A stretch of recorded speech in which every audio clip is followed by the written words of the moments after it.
Hello everybody, welcome back again. I'm extremely sorry that was the network was just disconnected. I think when John Stones went off, that was the only thing.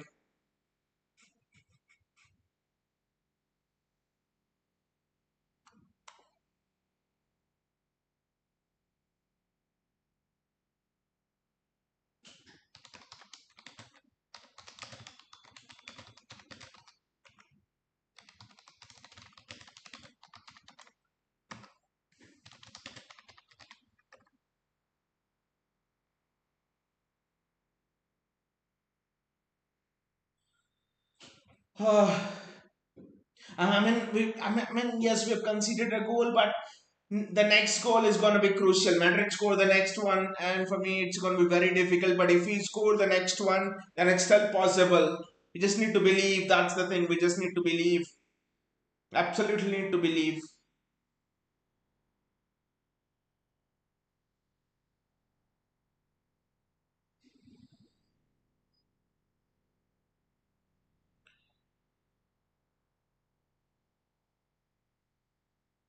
I think with Ruben Diaz, the problem there was lack of max sharpness. To be honest, absolute lack of max sharpness.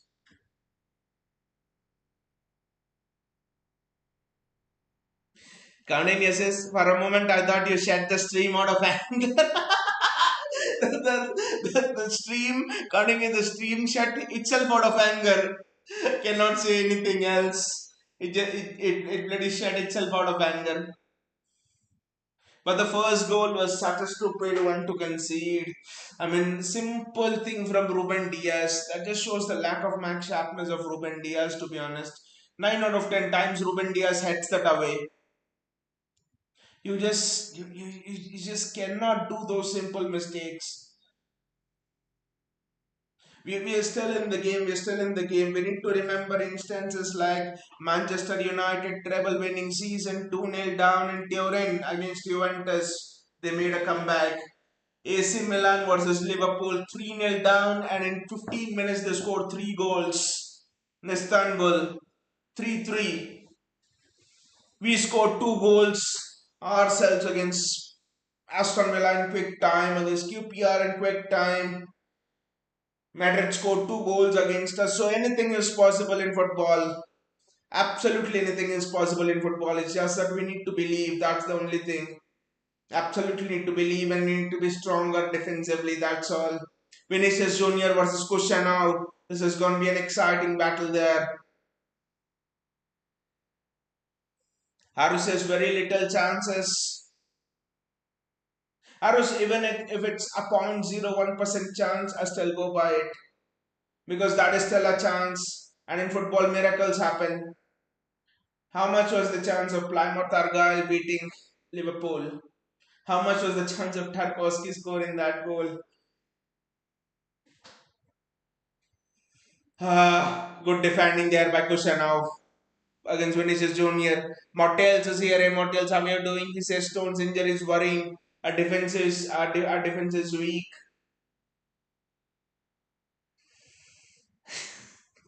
Mottels. If Stone's injury is worrying now, then I think when did we sign him? I think around 2016, something that season, 2016. It's an swinging corner from Madrid. For a moment I thought that went in, but it's a goal kick. So I think it's nearly been 9 years since Stones has been with us. Can you just recall and tell me one year where he's played an entire season with us? The only year I can recall is 2000, is 2 years back. And what happened then when Stones played the entire year? We fucking won the treble. If Stones plays every year full season, we win the treble every year because his ability is insane. He can switch the ball, he's unpressable, he can dribble the ball, he can do a play CDM, he can do everything. Imagine having, people don't realize it as much now, but looking back on the treble season, it's borderline illegal and unfair that you're having Rodri as a CDM and John Stones as your defender, and KDB as your attacking midfielder, and Haaland as your forward. It's borderline unfair having all of those guys in the same team. People didn't realize it then, but people will surely realize it now. That's a foul on Phil Foden. I mean, it's precisely for games like these. When nothing's happening, where is the passing range? That's the only thing. That's why I want Florian Wirtz in this team. That's the only thing I want Florian Wirtz in this team. It's a free kick. Aru says Omar Marmoush, the prince who became king at the Bernabeu, and apparently he is the king of free kicks. Let's see. Just imagine this is a very difficult free kick to score direct. So I'll not be. It's insane if he scores it direct from here.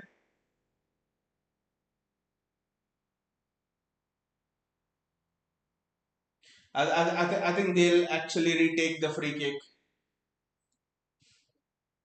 Look at how Nico Gonzalez is being pulled down by the Madrid player.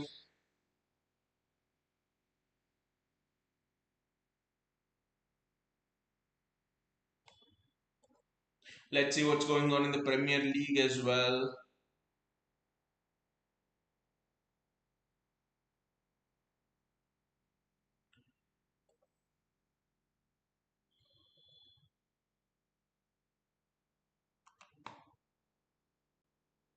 It's interesting. It's very interesting. It's 1-1.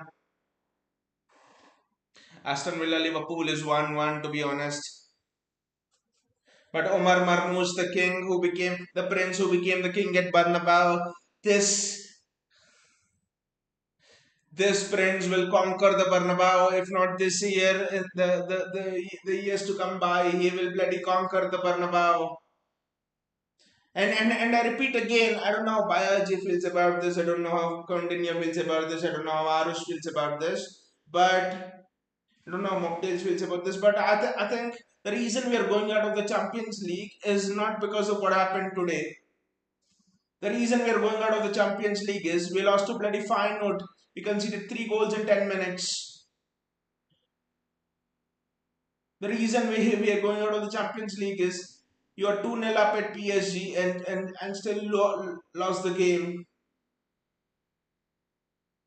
The reason we are going out is you had 18 shots with a penalty at Sporting and still conceded 5 goals or 4 5 goals to Sporting. Those are the reasons why you're going out of the Champions League. Not today. With Madrid, it can happen.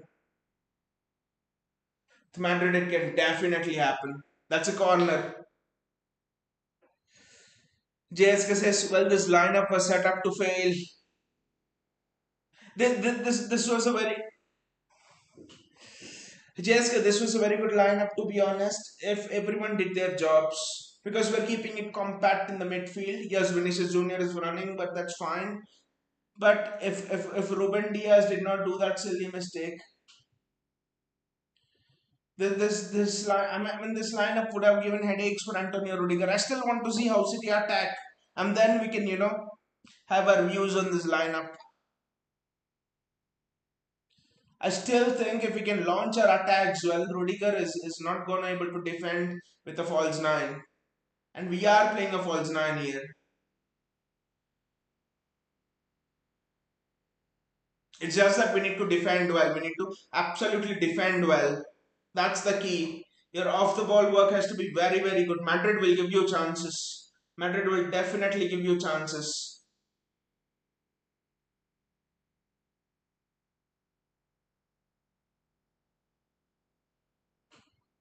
That's a great block again. It's a corner. Yes, we are suffering, but you need to suffer against Madrid.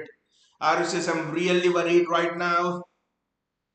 Yeah, our off the ball ability or off the ball defensive strength will be tested. And I think Pep knew that. And that's why he has decided to play an extra body in the midfield, I think.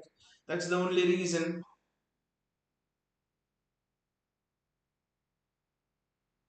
That goal was an individual mistake from Ruben Diaz, but still,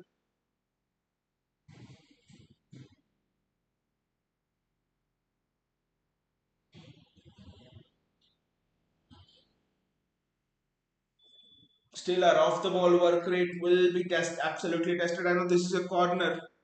If we can score the next goal, the tie is on. If we can score the next goal, the tie is on, guys. Anything can happen. The next goal is gonna be crucial. Motel says formations have changed. Now I'll look at it then because we have just been defending. So defense,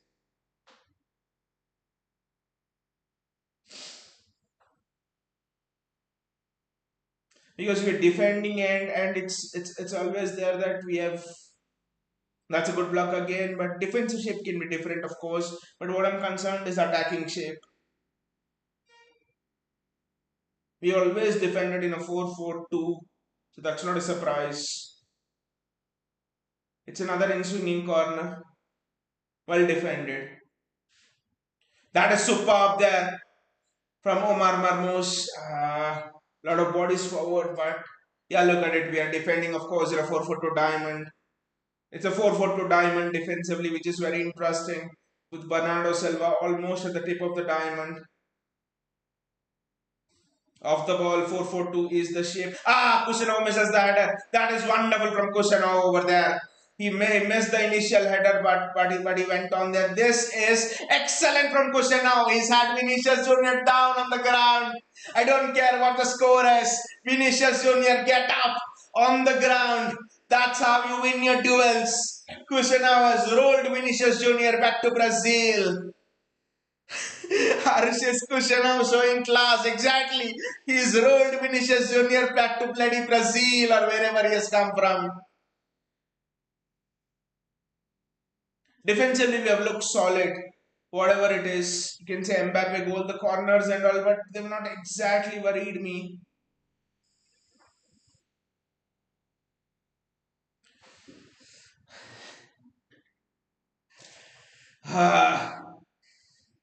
What a great piece of defensive work from Kushano. And you look at who he has kept quiet. Anthony Gordon, Isaac, Vinicius Jr. This guy is a talent. This guy is a bloody great talent.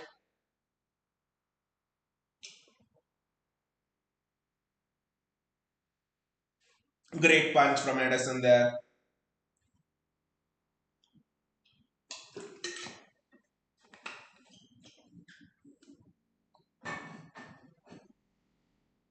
Fantastic punch from Edison.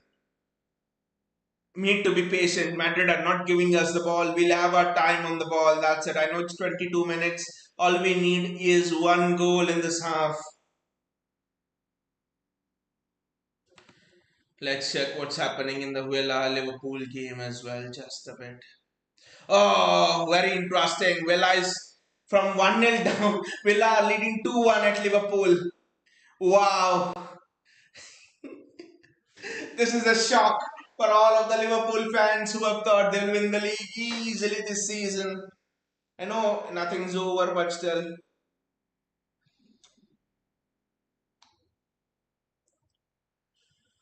I know it's tense, but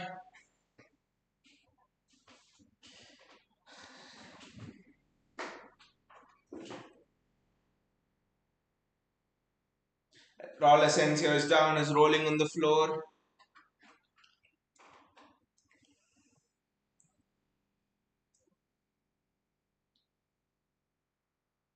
But what a ball that was from Raul Asensio, to be honest. But Ruben Diaz needs to be doing better. Ruben Diaz needs to be doing better there. Ruben Diaz needs to be absolutely doing better there. He needs to judge the flight of that ball better. I won't blame Edison here because that's always the starting position. Arush says no offense, but Edison was really poor there. But Arush, I think the starting position of Edison was that he cannot sit back, especially when you're playing such high line. But Vinicius Junior against Kushanov, Vinicius Junior against Kushanov. Now it's Mbappe against Ruben Diaz again. That's good defending from Ake, I think, who had the final touch. I know we are on the ropes here, but if we can survive this storm.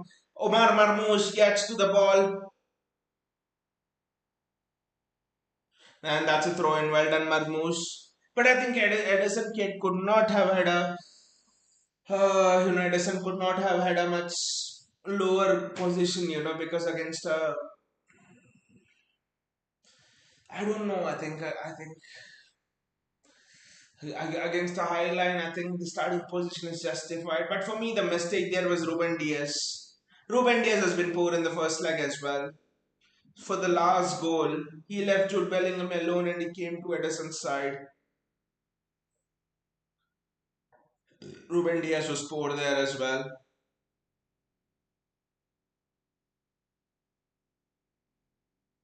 Ikai Gundogan,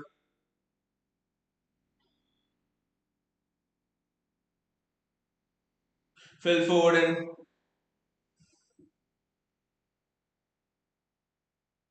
Yeah, Man City are just getting a feel for the ball now. Nico Gonzalez is done very well in the midfield. We have Nico Gonzalez. We finish in the top eight. Season in the group stage. There's no doubt about it. Bernardo Silva,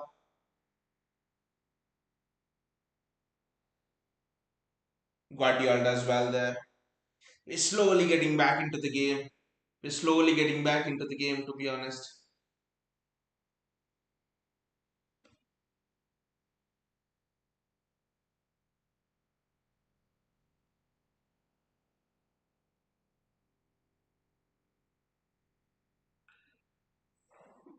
Arus Madrid is playing in the way City should be playing.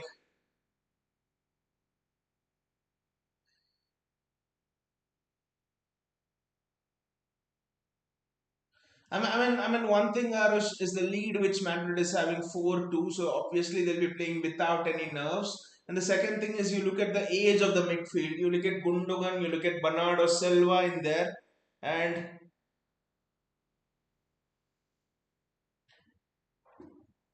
and you look at the age of Madrid's midfield, literally.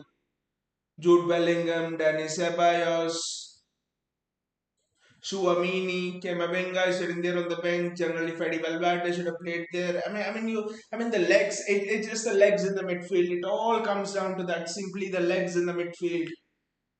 Why we lost to Arsenal 5-1? Why we couldn't protect a 2-0 lead against PSG? Why we lost to Feyenoord? 5-0 is a different result. Why we lost to Sporting 4-1 or whatever? Everything. All the results that happened this season, everything is due to the lack of legs in the midfield. Bernardo Gundogan 34, Bernardo Silva 31. You cannot pair both of them and expect to dominate this midfield. Just imagine Vinicius Junior. Just imagine Vinicius Junior running through the midfield. Will Gundogan have the legs to catch up to him? I'm not talking about the pace, just the legs to even jockey. Vinicius City getting rid of Walker without having a replacement is just comical. This is why Kushanov is playing there and getting destroyed.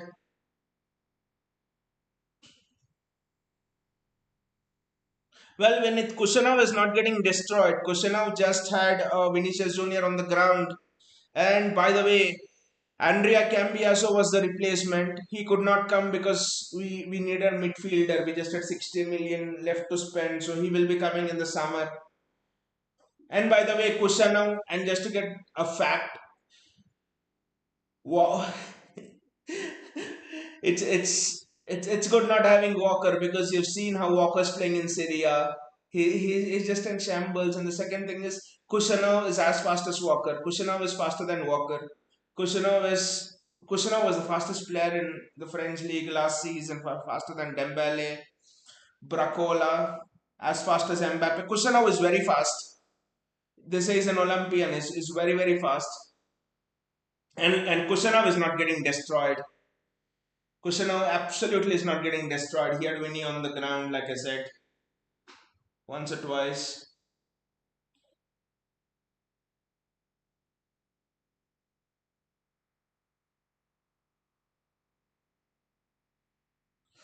Phoenix says he's actually lollipop. He is not the one who's getting destroyed. I can see Vinicius Junior is making those inside runs. That is not Kushanov's thing to pick. If Vinicius Junior is making those inside runs, Ruben Diaz is having a very bad game. Ruben Diaz is having a stinker. I'll agree with you. Ruben Diaz is having a stinker. That's why they're targeting the channel. They're not targeting the channel specifically for Kushan now. They're targeting that channel for for Ruben Diaz. Ruben Diaz is having a poor game, but not Kushanov.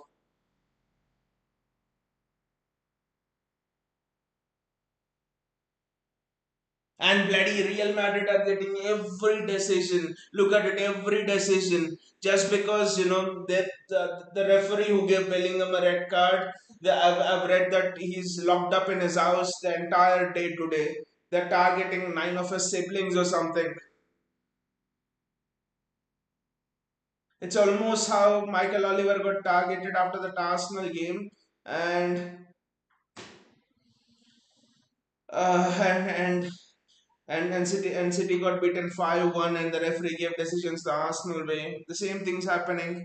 50-50s are going Real Madrid's way, to be honest. We just need to hang in there. One goal and the tie is on. One goal and the tie is on. One goal, guys, and the tie is on.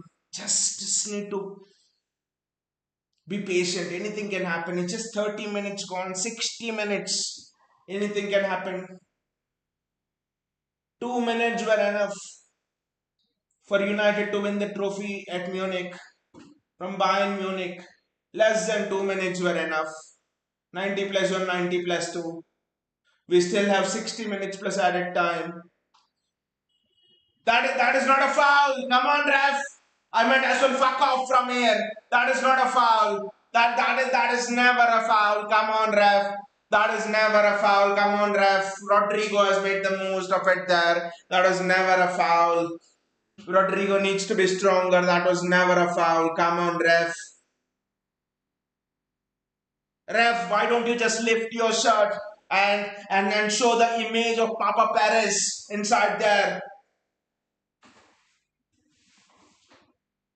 Raul Asensio pushes Nico Gonzalez from a free kick earlier on, and you come and caution Nico Gonzalez.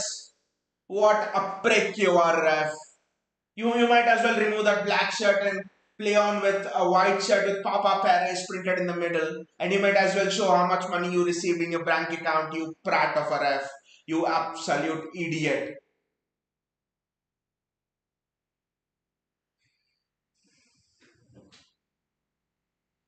Defensively, we need to be compact.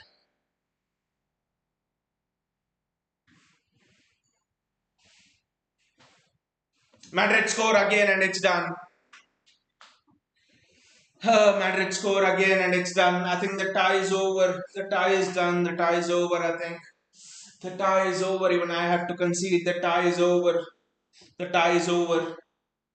I have to concede. The tie is over. I have to concede. The tie is over. It's done.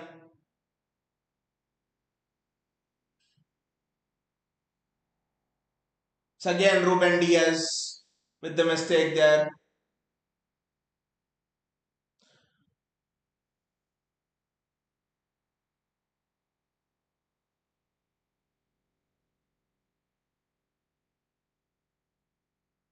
I mean, who is picking up the runner there? Who is picking up Mbappe there? Who is picking up Mbappe there? It's done. It's done. Who's picking up bloody Mbappe there? We need to Sterling, they're targeting the right wing, they are bloody targeting the left wing. JSK says it's 2-0, yes, it's 2-0 right now, JSK. It's done. Mbappe scoring both the goals.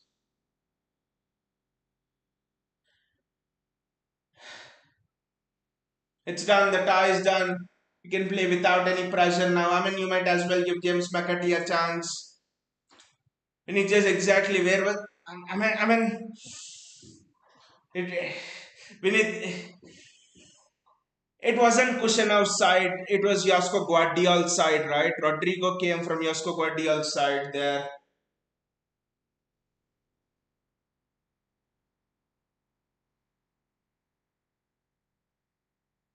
It wasn't Kushanov to blame, it was Josko Guardiol's side, to be honest.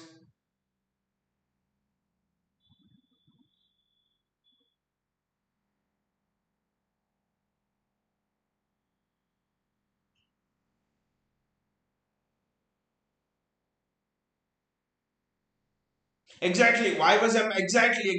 Kusanov is marking Vinicius Junior. Kusanov is on Vinicius Junior. Penalty. Ah no, he's got the ball. Raul Asensio's got the ball. Vinicius, why was exactly? Why was Mbappe so free? Let us go to the marking there. Kusanov on Vinicius Junior. Uh, Josko Guardiola and Rodrigo. Ruben Diaz on Mbappe. Nathanake went forward. Once Rodrigo came in, Josko Guardiola did not mark him. I mean, the marking there was just shit. To be honest, Mbappe was free. The marking there was shit, but it was not Kushinao's fault. It was Ruben Diaz's fault. Ruben Diaz has been shit. It was Diaz's fault. It is Diaz for the first goal where he could not head a simple header away. And the second goal where, I mean, you just cannot leave Mbappe so free in the box.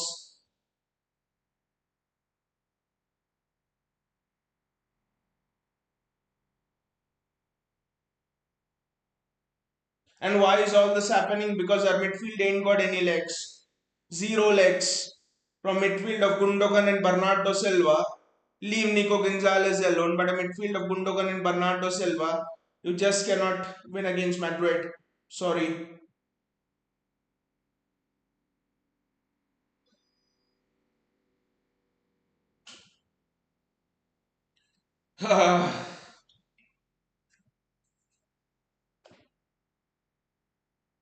I agree with you, Vinny. The only reason for that is why was Mbappe so free is Josko Guardiola was caught high up the pitch. Which meant once Rodrigo does that run inside, Nathanaki was also got high up the pitch. So once Rodrigo does that run inside, look at there, they're showing again. Ruben Diaz went in on Rodrigo and no one was marking Mbappe.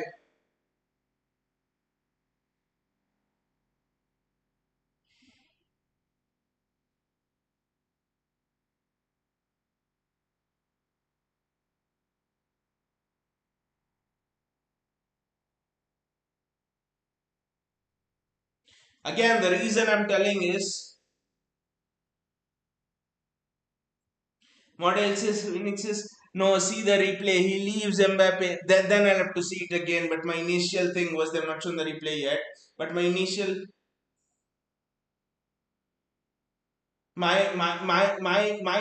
thing was Ruben Diaz was at faults there because Guardiola's left a bit high up. Ake had gone high up. Ruben Diaz left Mbappe initially and is gone on to Rodrigo. And then Rodrigo passes it. And then Mbappe was free. And then Kusanov and Guardiola both come in late. That was my analysis, but I'll see the replay again. Maybe I missed something there. See the replay again.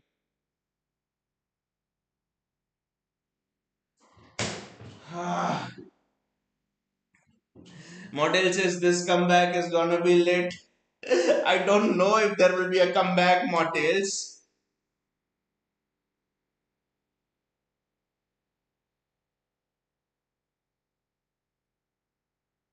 Countania says Vinith Kusinov had to leave Mbappe. Rodrigo was all free with his in the middle.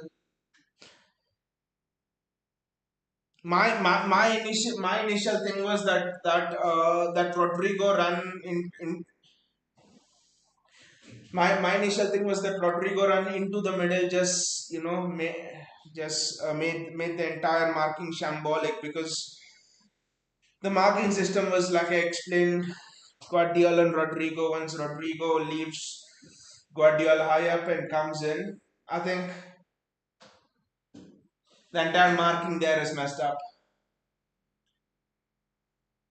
Look at Kusanov there again, matching Vinicius Junior stride for stride. Kusanov is doing the job which Walker did one season. I mean, not last year, but generally two seasons ago, 3 seasons ago. Kusanov was brilliant. Has been brilliant in this match. He is not at fault for any of the goals. Definitely not for the first and also not for the second. Not his man. Not his man.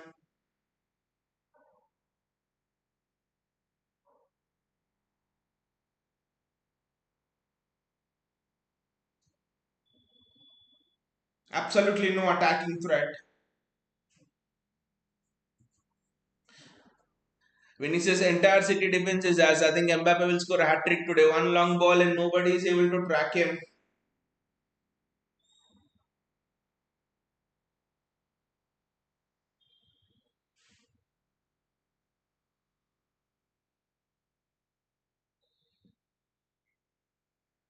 And again, it's not a question of tracking Vinith. It's not a question of tracking. See, look at Kushanov against Vinicius Junior again. Appreciation for Kushanov, guys. Look at it. He is just this guy is a tank. This guy is a tank. Whatever might be happening in this match, I'm very happy about what Kushanov has done. Been brilliant. But it's not about one ball over the top. That is not what it is. City have played. Pep has played long ball throughout when he's been a manager. It's the press. Do you expect Bernardo and Gundogan to go on a high press? They cannot at this age, 34, 31. They cannot go on a high press. That is the reason Foden is not exactly the best presser. That is the exact reason why. I mean, why is Rolison so having so much time to lift his head up and pick the pass up? Absolutely zero pressing, no pressing at all. RSS come back. Really, the focus is now to concede any more goals. I mean, the defenders have been shown to be very bad, but the reality is the midfield is not pressing, which means and you're playing a high line and you have to play a high line because you're trialing at the Bernabeu.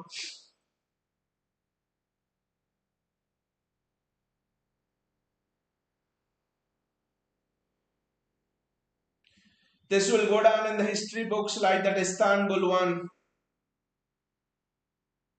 If we can make a comeback, at least draw from here. But again, look at it. When Madrid get the ball, tell me, guys, is there a high press? Is there a high press? There is no high press, and you're playing a high line. Look at it. Madrid is getting the ball now. There is no press. No one is pressing. City are just getting back. How are City in their prime? Lose the ball, press hard. Where is the press? There's no pressing figure as well. Look at it. Not even one bloody guy is pressing. To be honest, no one is pressing.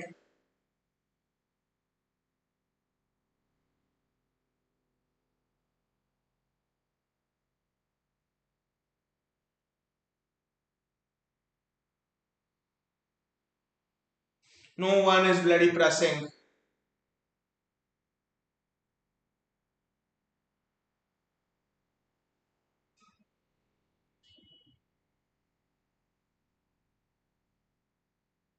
Bernardo Silva on the left wing as well. And look at how slow our attack is. Josko Guardiola coming in midfield. So when you lose the ball, that's what they will do. When you lose the ball, there's no press. Josko Guardiola in the midfield.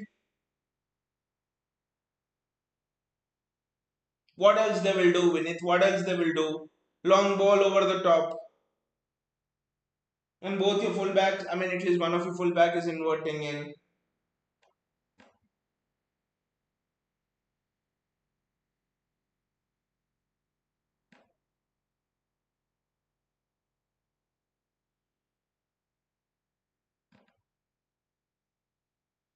Gundogan is down. Gundogan is absolutely down there.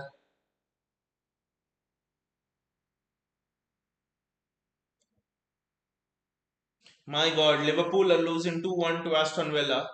So if this result stays, the Arsenal win their next game. My God, they're just 4 points there, and Liverpool play us at the Anfield. This is gonna be lit.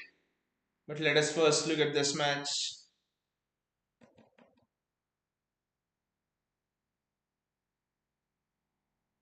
If we can score this free kick, I mean, still we are hoping, right? That's is the hope that kills you or whatever they say, but I don't believe in that anyway. Omar Marmoush, Phil Foden,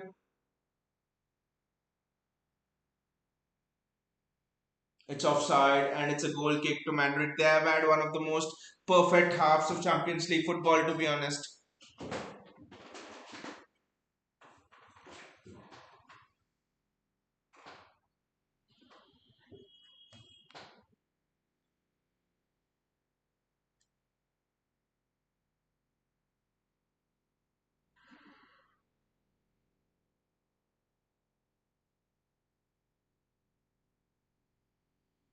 I think early in the second half, you'll see right from the break, Haaland and Kevin De Bruyne come on.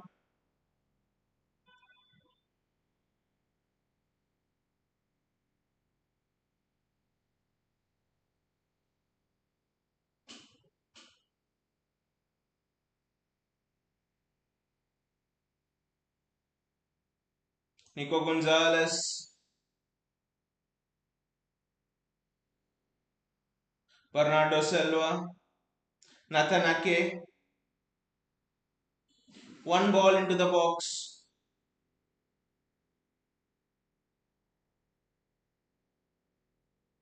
and I think that should be the half, anyways. JS is how Pep can be so stupid to start Silva and Gundogan together. It ain't better, JSK. You tell me the options. You tell me the options. You tell me what the options are. Another option is probably to start Nico Gonzalez. Nico Gonzalez is a starter. So the other option is probably to start Kovacic instead of Gundogan. But then who will be the creator?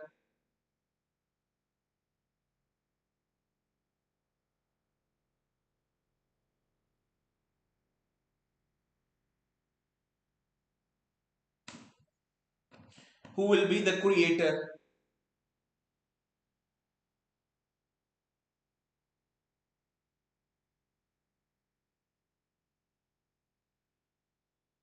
That's the end of the first half. So I think the other midfield combinations are not much better. Nico Gonzalez, Kovacic, De Bruyne. Nico Gonzalez, Gundogan, De Bruyne. Nico Gonzalez, Bernardo, Kovacic. Would you start Kovacic in place of De Bruyne? Then who is your creative passer? I think Gundogan was the attacking midfielder here. The problem here is whoever the two you put in front of Nico Gonzalez, both of them do not have legs. Both of them absolutely do not have legs. Now you can say Foden's playing in the middle, Bernardo is switched to the right. I mean, whatever it is, but ideally Foden also doesn't have the defensive numbers, right? So the midfield is Gonzalez, Bernardo, and Gundogan, and I mean that has been the problem, right? Who have been our options in the midfield? Bernardo, Gundogan, KDB, Kovacic. I've told you four names now. I've told you four names now, and the average age of all of these four names is 33. JS is De Bruyne, but De Bruyne ain't better defensively, right? De Bruyne ain't better defensively. You can, I mean, at least at this stage of his career, 34, 35 years old, he cannot do the defensive work. I know he's put Gundogan there just because Gundogan can offer a little bit of defensive help in terms of tracking back. You cannot expect De Bruyne to track back at this age. The real problem is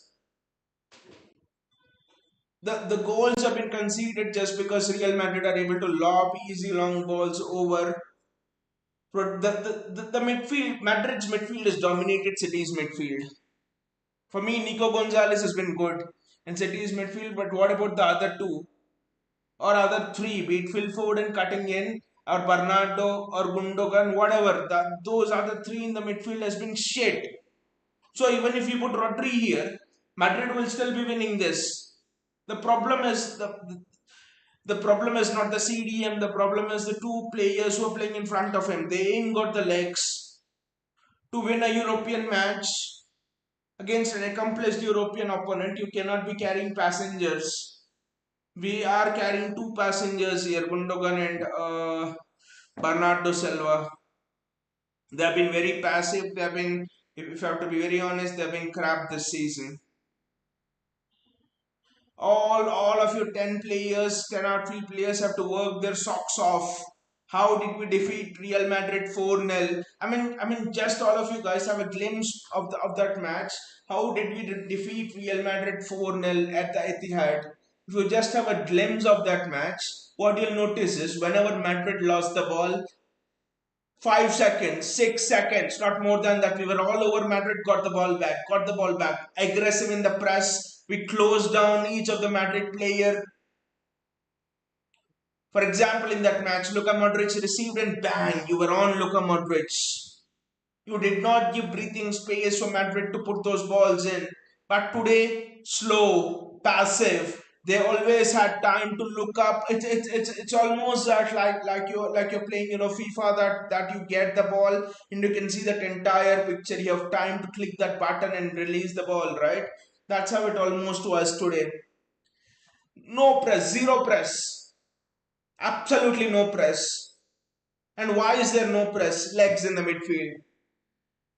You can ask me, why didn't Pep Guardiola buy people in the midfield? Well, you can only buy so many people in the summer transfer window, in the winter transfer window, right? He bought in Nico Gonzalez, he bought in Marmoush, he bought in Kushanov, bought in Victor Reis, Jumaba, 6 players. So I cannot complain about the lack of ambition of the board in that.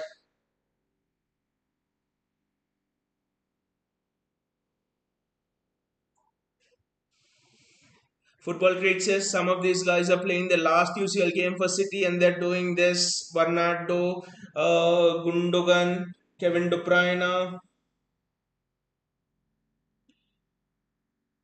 three three of the names that I mentioned, they're probably playing the last games for City. To be honest,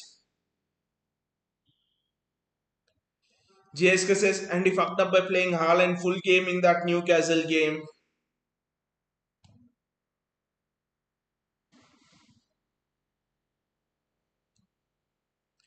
Football Creek says, I think tie is over. Why not give youngsters taste of exactly Football Creek, exactly. I mean, JSK, you could say it in hindsight that he is fucked up by playing Erling Haaland in the full game against Newcastle, but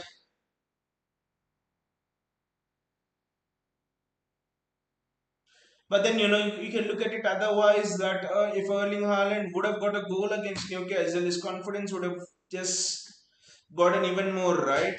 Could have gone even more up. And they say when a striker is in form, let him continue that form. And he was enjoying captaining there as well. I mean, in hindsight, you could say a lot of things, but no one would have expected he would tweak his knee. Be honest.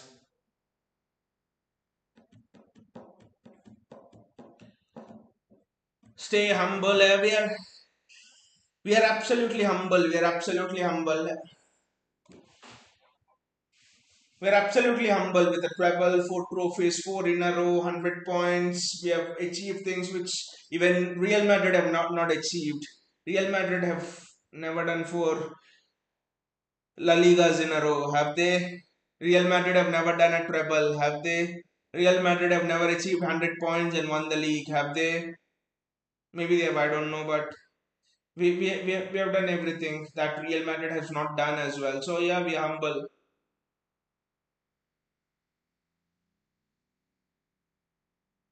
Football Kick says, I love Pep, but end of season we should move on from Pep and get a new manager and under new director. No, Football Quicks, no, no, no. I think I disagree with you. We need Pep to start this rebuild, at least 2 years. I don't need a new manager right now because there is all chaos in the club, and in this chaos, you need someone like a Pep Guardiola in there.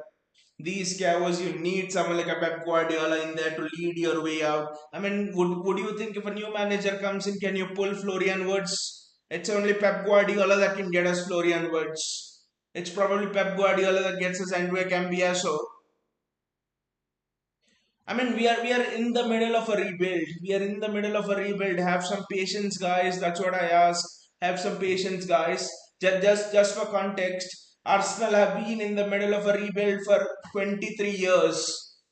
It took Liverpool 22 years to win their first Premier League trophy. I mean, rebuild since their last one. Manchester United 15 years and still they are in a rebuild. And around you, rebuilds are taking so long. Spurs have never even won a trophy. Look at how long Chelsea's rebuild is taking. And here we are, people forgetting champions over the last 4 years. Every season we have won the last 4 years, two Champions League finals and two Champions League semi-finals. Correct me if I'm wrong.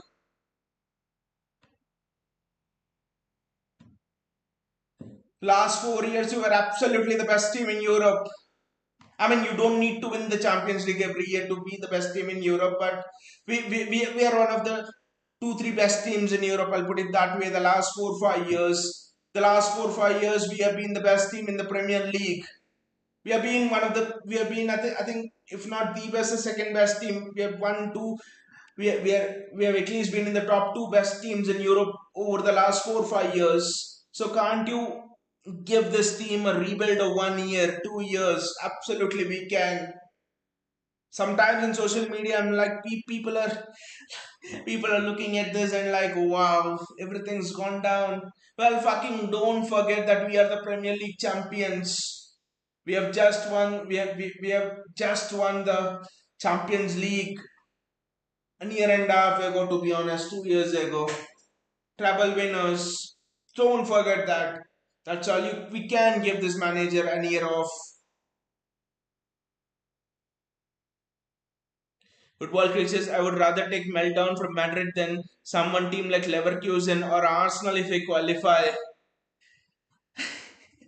I mean, football critics, just imagine what this Real Madrid team is gonna go do to that Arsenal team. It's gonna absolutely blast them apart.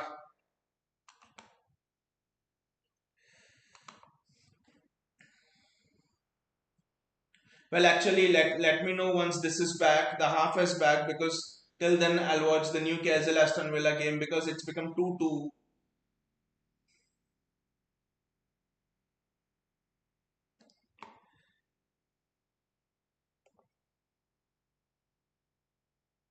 Trent Alexander Arnold has just scored for them.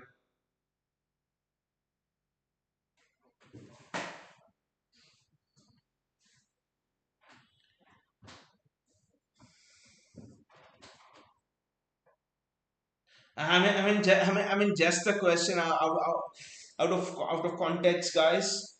Who would you guys want to win the PL? I mean, we cannot win the PL this season. Would you guys want Liverpool to win the PL, or would you guys want Arsenal to win the PL? I know. I personally hate both. Personally, don't like both, but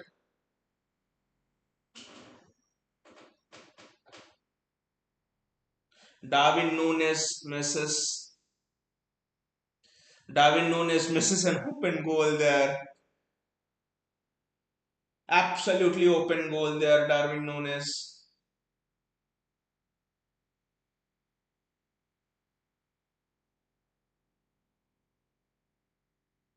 Absolutely open goal missed by Darwin Nunes there.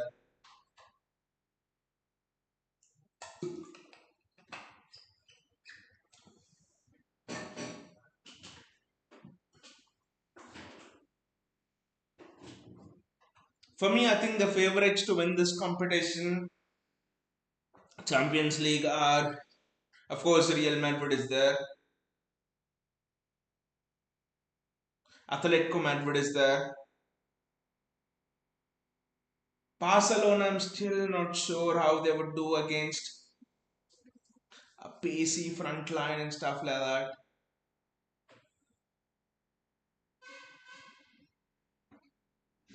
I know they played Madrid and destroyed them twice, I think, but I'm just not sure about Barcelona's defense, to be honest.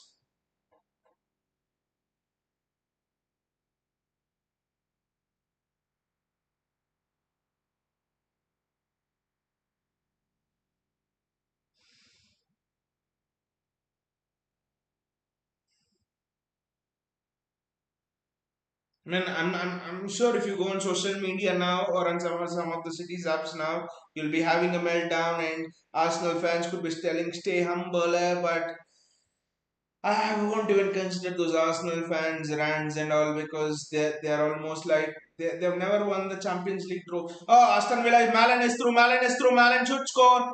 Ah, Allison does well there. Malin was through, to be honest. Malin was through. Maybe he was offside. Yes, he's offside. He's clearly offside, but Allison didn't know that. But and a good save by Allison. Malin was through.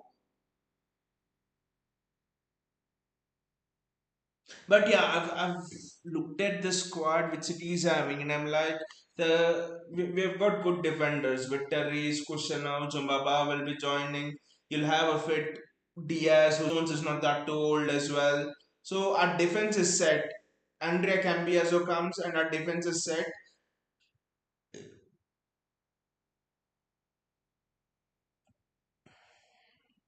I'm just looking at that midfield to be honest, and I actually think we need a Florian Wirtz because there's absolutely zero creativity in that midfield to be honest. Liverpool, can they score a third here? No, they can't. Football Critic says, could we bring on Nunez now because he can help Nico and also Kushana? Well, I wouldn't trust Nunez in the midfield. Football Critics says touch is pathetic in the midfield. To be honest, you do not touch Nunez in the midfield of Jude Bellingham against the midfield of Jude Bellingham. Uh, Danny Ceballos and Chouamini. You don't trust Nunez. That's the reason. There's no one in the midfield there. The problem is one mistake against Madrid in the midfield, they pounce on you. I think City will actually throw everything. City will actually throw everything right now. We need to throw everything. We need to absolutely throw everything at the kitchen sink right now.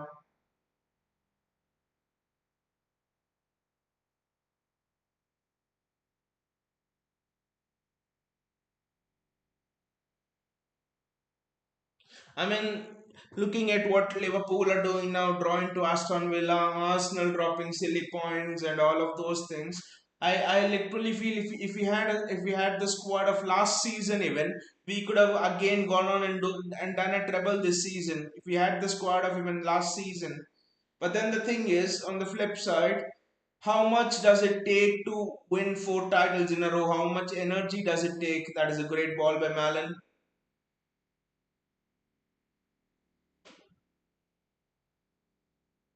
Malin again gets on the end of it.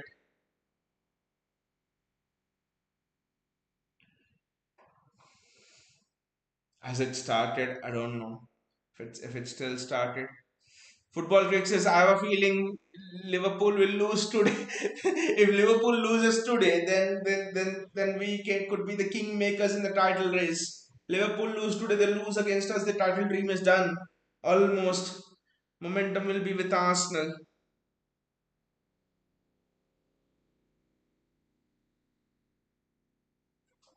I mean, I'll just see if our game is back. Yeah, I'll switch on. Match started. Yes, thank you. Thank you. I'll switch it on. Have there been any substitutions? Please let me know because I was watching the other game. Yes, match started. Football Critic says we shouldn't have given Walker on loan, but Kushanov is doing well. Kushanov is doing well. Kushanov is doing well.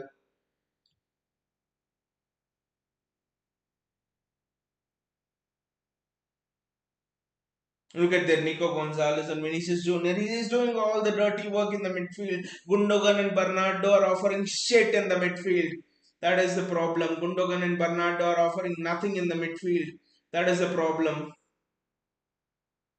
There's no tenacity in pressing. There's nothing, to be honest.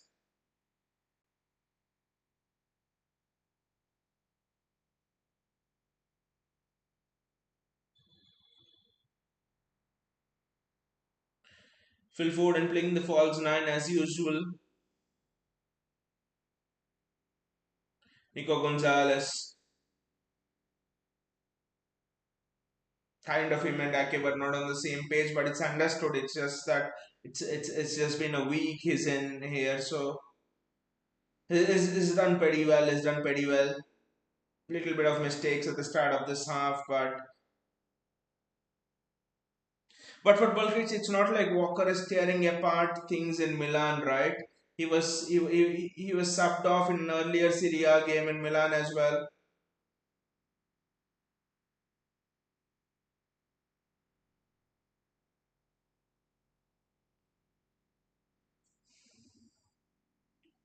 Football says one thing we can do is put Foden in the midfield and bring in Doku or Grealish. I think that is the only option. I mean, not even Grealish. Just bring on De Bruyne, just bring on Haaland, go for the kitchen sink.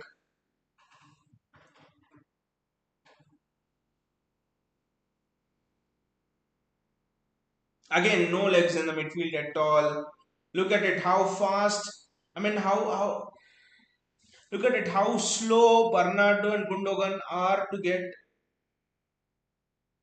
How slow Bernardo and Gundogan are to get back to the defense. Just look at it, how slow Bernardo and Gundogan are in getting back to the defense.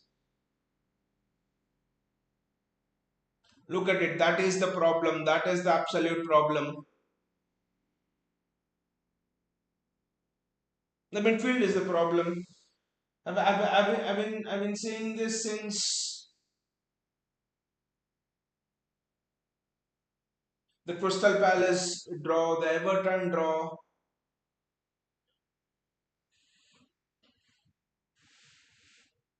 since the Brentford draw. We have bloody dropped 10 points in the Premier League itself due to us not having a competent midfield, due to midfield not having legs. We could have been in the bloody title race, but again, I want to get back to the point where how much would it have taken out of these group of players to win 4 titles in a row? Lot of energy. The mistake was not Pep not refreshing the squad in the summer. That is the one mistake I'll point to. That's it. Everyone thought after the treble season we could have taken a season off, and that season off is happening after the 4th title in a row. That's the only thing that is happening.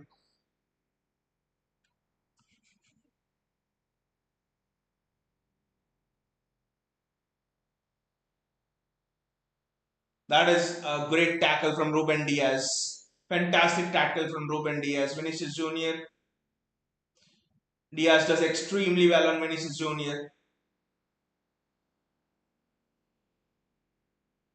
Diaz does very well on Vinicius Junior. Is stuck to him. Football critics plus also Pep personal issue. Exactly, Pep personal issue as well. I mean, a lot of things this season, to be honest.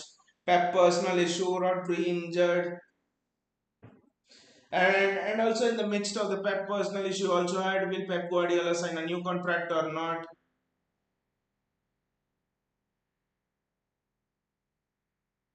Again, no excuses, but then what we must realize is there's no excuses, but what we must realize is we could afford to give them a year and a half for a rebuild, which always happens.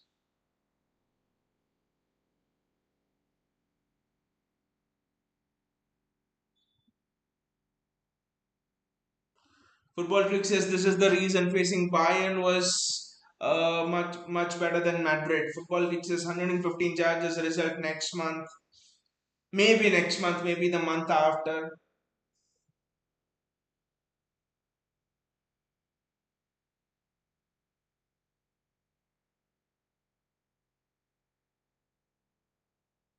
And also on top of all this, Kyle Walker was our captain and he was having some personal issue.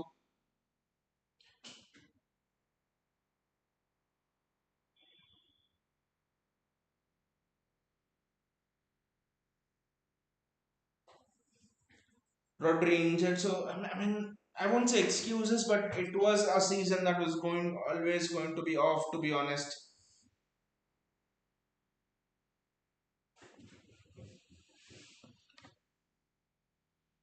wonderful challenge. That is an excellent challenge. I don't know it was by whom. I think it was by Ruben Diaz, but what an excellent challenge that was.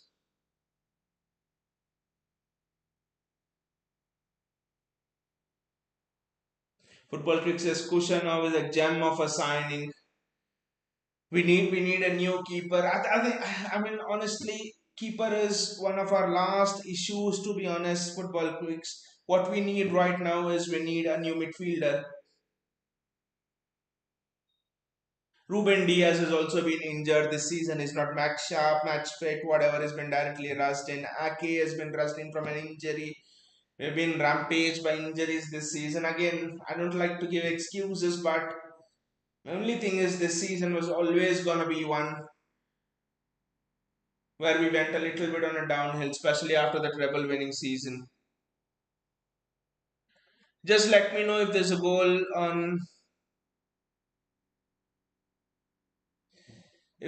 in the other match.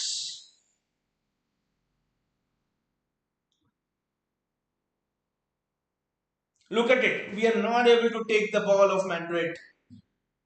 I mean, you look at the possession stats, and I think the possession stats will tell you more. Let me just look at the possession stats.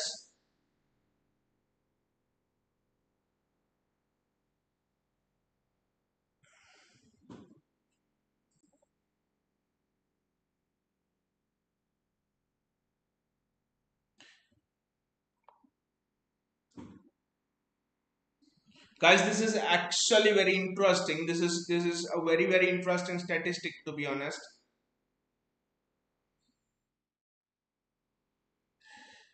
Just for a bit, if you look at it, ball possession, these are all live stats. The ball possession 50-50, that's fine. That's still fine when you're playing someone like a Madrid at the Bernabeu. But you look at the XG. Both Madrid have scored two goals, but their XG as well is just 0.73. Ours is 0.02. I mean, attackingly we have been shit. That's another thing. But the XG stats is something that actually surprised me a lot. Football tricks is what will be the cost of Pedri or Gavi? I don't think we are going for either of Pedri or Gavi, to be honest, due to injury concerns. I'll just set the scorecard right, to be honest.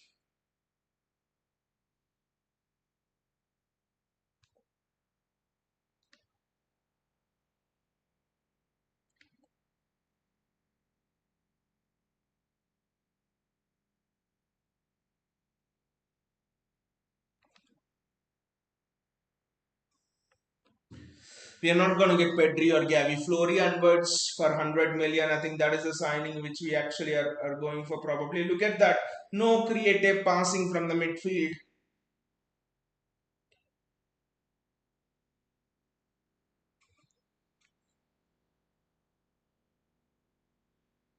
Absolutely no creative passing from the midfield, to be honest.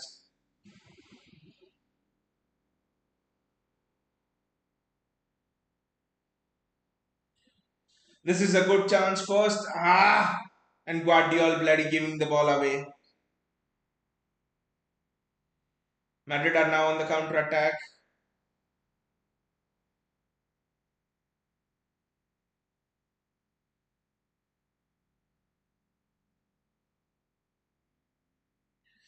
Ah,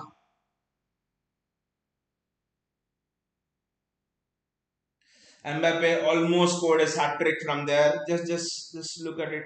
He was marginally offside, to be honest. Could have been tight, but I think Mbappe there was marginally offside. But what a ball in by Fede Valverde.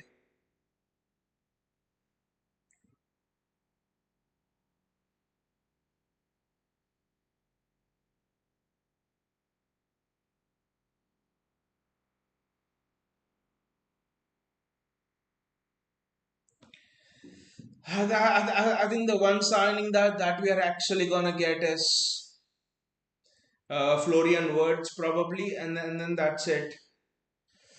Attacking midfield, because we have to remember we have Oscar Bob to come back. Cole Palmer, they are saying if Chelsea don't get UCL this season, he might leave. So you just don't know.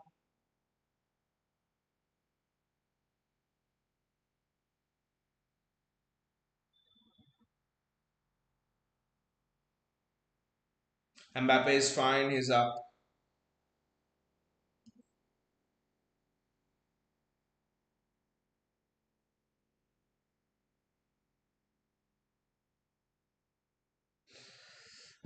To be honest, the second half has been a bit of a damn squib. I mean, City not attacking at all, and Madrid they have two goals. Why will they attack? This really reminds me of that Bernabeu thing. Savinho does extremely well. Antonio Rudiger back.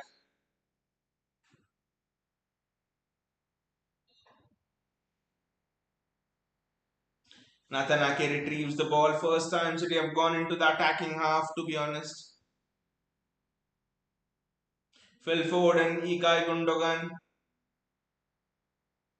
Josko Guardiol, put up, bloody cross in.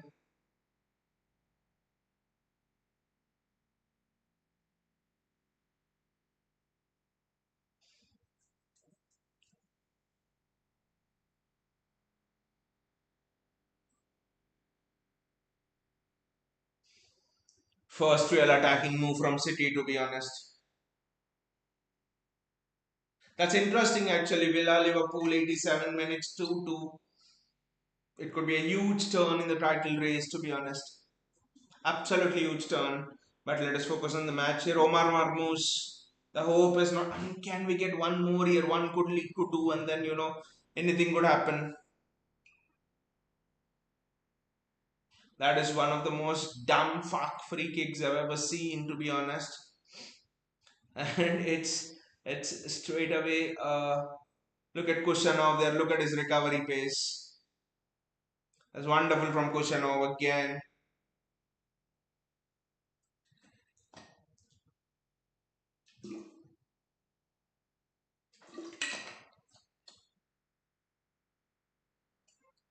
And Mbappe scores his hat trick. Mbappe finishes it off. He scores another hat trick. Mbappe scores three.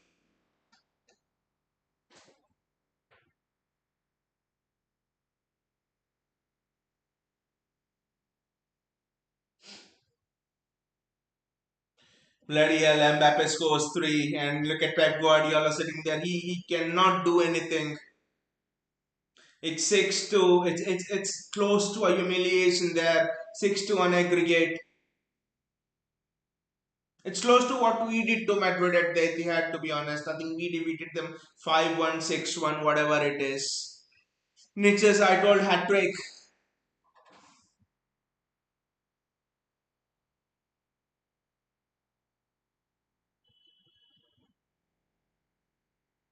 No protection from the midfield. Absolutely no protection from the midfield. What is Phil Foden doing there? Bloody hell.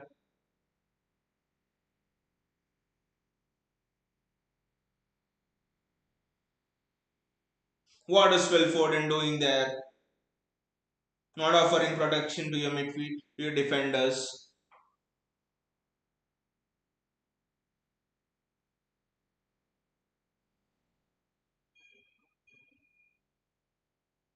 That's a foul on Marmoush, but who cares?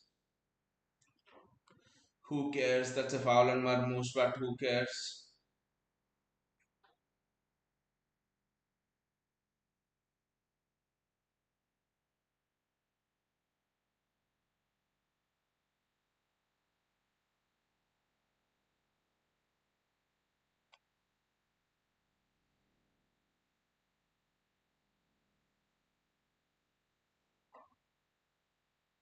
Well, this is exactly what we had done to them at the Etihad when we won that treble. I think we defeated them 4-0, 5-0 at the Etihad, something like that. They're giving it back now.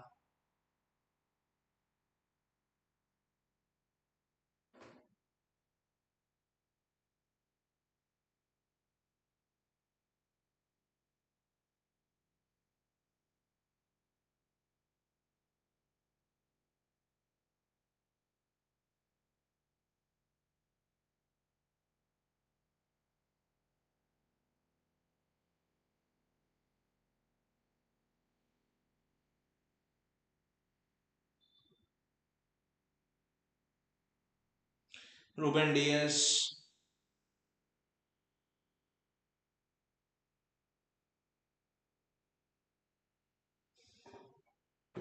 It's a midfield problem, that's all. It's a bloody midfield problem.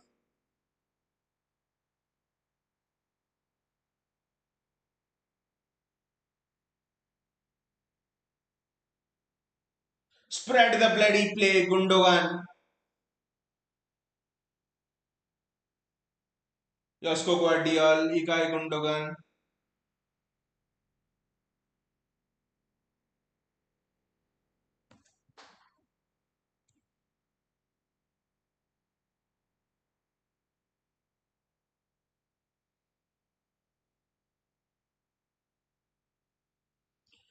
Kusanov, Bernardo Silva.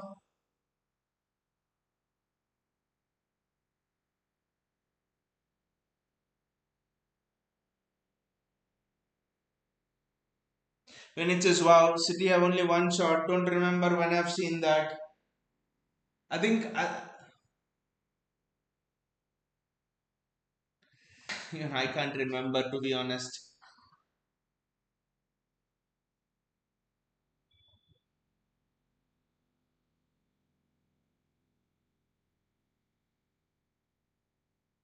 But the problem when it is, where is the creativity? Bernardo, not creative enough ball carrier. Gundogan, I don't know, this season he's been shit. He's not created. I think he has one assist in the PL or something. He's not created anything. Nico Gonzalez is obviously not a creator. Kevin De Bruyne is never fit this season. And he has not been in particularly good form. Foden's not actually a creator. Foden's best position is starting on the right, cutting in, taking the ball on the edge of the box. Again, great defending there from Kusanov. Wonderful from Kusanov over there. But yeah, so Foden's strength is not creativity. Where is the creativity? That is my question. That has been a problem throughout this season. Where is the bloody creativity? So so so when Pep put this lineup out, I was like false nine, we could do something, but then absolutely no creativity. The Villa Liverpool one is 2-2. The Premier League title race is turned, I think. I know that match not over, but I think the PL title race is turned today.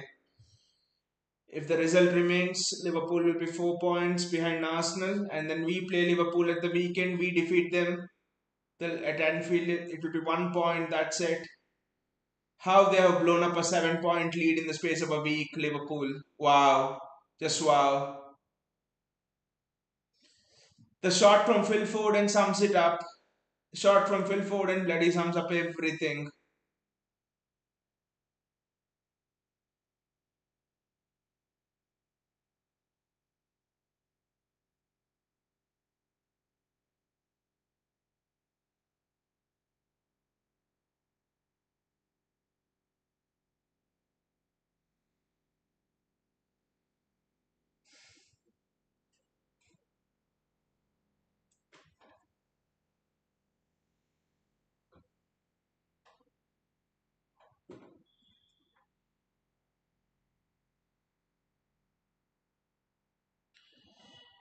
It's the last minute of added time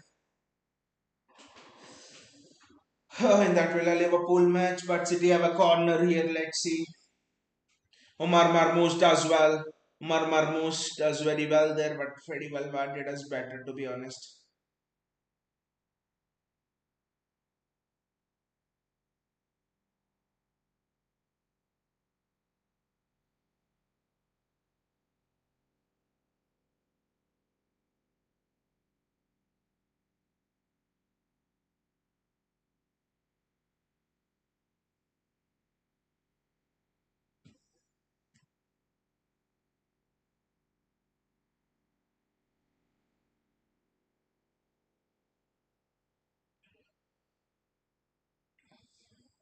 The interesting thing is why has Pep not made any subs? I just don't know. This is just baffling. Total shots, City have three, zero shots on target.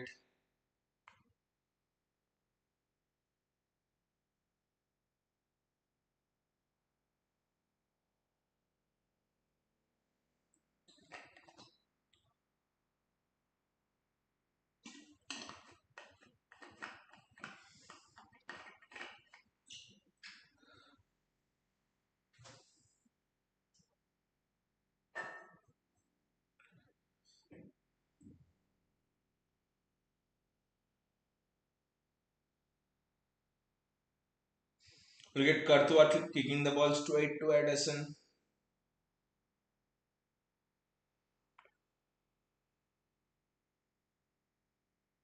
Interesting. It's 2-2 with the Liverpool Aston Villa game, and now Arsenal are. If Arsenal win the next game, then they go 5 points behind Liverpool. That's it.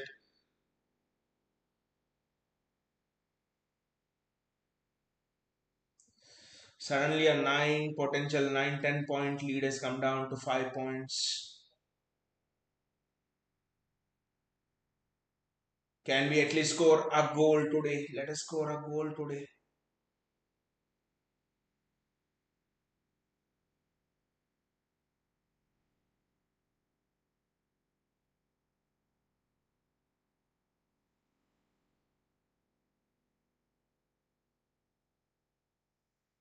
Nathan Ake against Kylian Mbappe.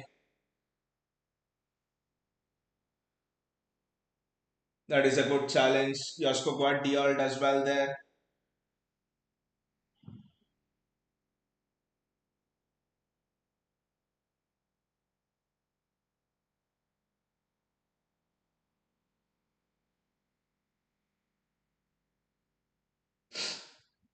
It's football tricks is giving them Atletico. Let our boy Alvarez take the revenge. Give them Atletico. Let our boy Alvarez take the revenge. Or let our future boy Florian Wirtz take the revenge. Football tricks says this is what happens when Haaland isn't there. He gives a lot of work rate.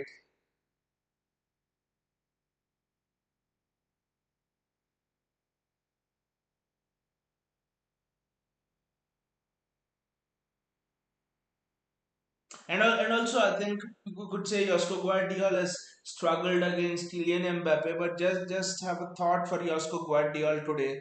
Josko Guardiola has not even been rested for one game. He has played every single game in this calendar year. Probably he didn't play the FA Cup game. That's it. He's played every single game. So I think the tiredness would be creeping in as well.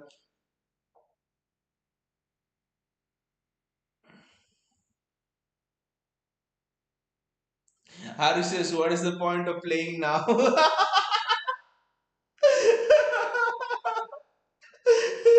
Exactly, Arush. No one's understanding, to be honest. No one's understanding. Not the crowd, not the fans. No one's understanding. What's the point of playing now? It almost seems that's because Arush City do not want to attack. Real Madrid do not want to go forward. It's just a passing around the back line. That's it. Football Greek says Arush says respect to Koshanov, though he was solid today. Koshanov was at least from a City perspective, even if you lose 6-2, there can be a man of the match. That is Kushanov.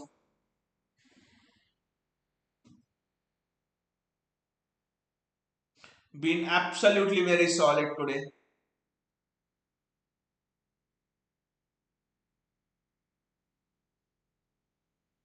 You could say it is one of the worst performances of Josko Guardiola, to be honest. I don't know.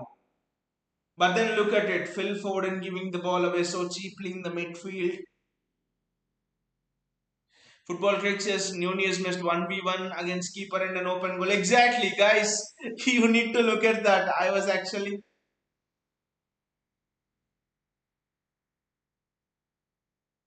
I, Football Crick says knowing Madrid, they will give us a goal.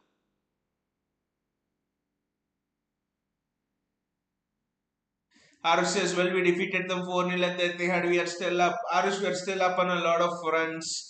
We have won a treble. Madrid have never won a treble. We have scored 100 points and won a league. Madrid have never done that. We have won 4 Premier League titles in a row. Kushanov. A good save from Edison. Edison is saving that 4-0. Respect.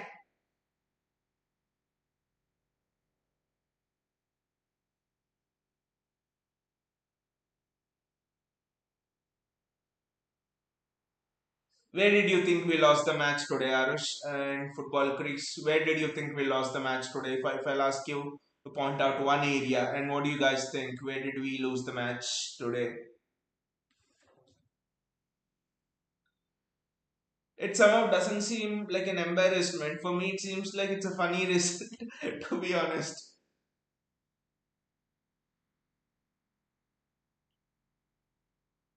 Bernardo Silva, Cusano,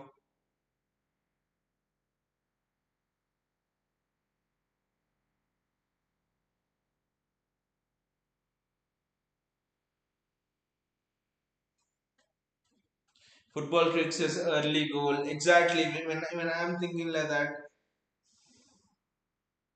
we could argue about a lot of our midfield problems and a lot of those things, but for me, it was all about the early goal. It was all about the early goal. I think once we conceded the first goal, our heads dropped, and Pep always says you can never let your heads drop in this competition. Arush's mentality is the thing where we lost. Even after conceding the first goal, it didn't look like we did much, and after that, it was just over. Exactly, exactly. Volkwicks, Arush, exactly. Mentality, because Pep always says the best European teams are the ones who they go a goal down, they go two goals down, their heads don't drop. Real Madrid, 3, 4 years ago, we were leading them. We were leading them 5-2 something at the Bernabeu. We were what a rocket of a shot from Phil Foden that was. But we were leading them 4-2, 5-2 at the Bernabeu, right? With 3 minutes to go. They didn't lose their heads. They kept playing and then they secured the equalizer or something. So mentality was the thing, to be honest. You can never let your edge drop.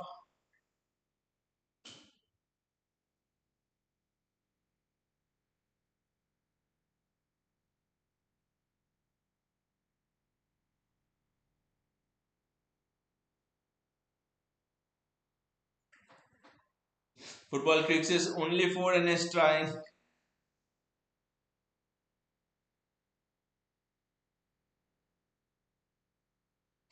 That was close. That was close. A Madrid player is down on the ground. Danny Ceballos is down on the ground. They don't even care. Anyways,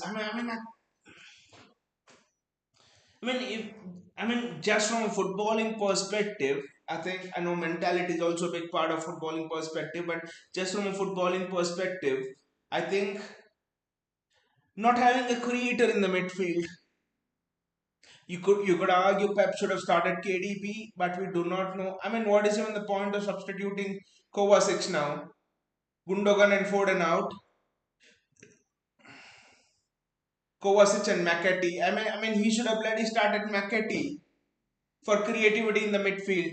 It could not have been worse. No creativity in the midfield. Who are the creative players in the midfield except Kevin De Bruyne? And we do not know the injuries nursed by Kevin De Bruyne.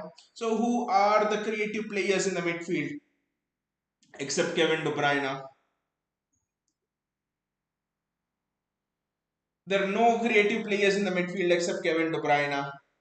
Right? Phil Foden is a ball carrier, is not a creator. Phil Foden's best position is from the right, cutting into the middle, receiving the ball, and then going at goal. That's one of his best attributes, right? Phil Foden is not a creator. Ilkay Gundogan's creativity days have long gone. Bernardo Silva is not a creator. Is someone who runs with the ball. Kovacic is someone who runs with the ball. James McAtee is still young. Is still learning. So who is the creator? No creativity in the midfield. No legs in the midfield. This was an old midfield. It's almost you're going into an F1 race. You're going into an F1 race. Your interiors, your exterior is just so posh that people think it's a new car, but your engine is old. Your engine is 4 or 5 years old. You're never gonna win that race. There is no engine for us in the midfield. Is there an engine? There's absolutely no engine for us in the midfield. That is where we lost it. No engine.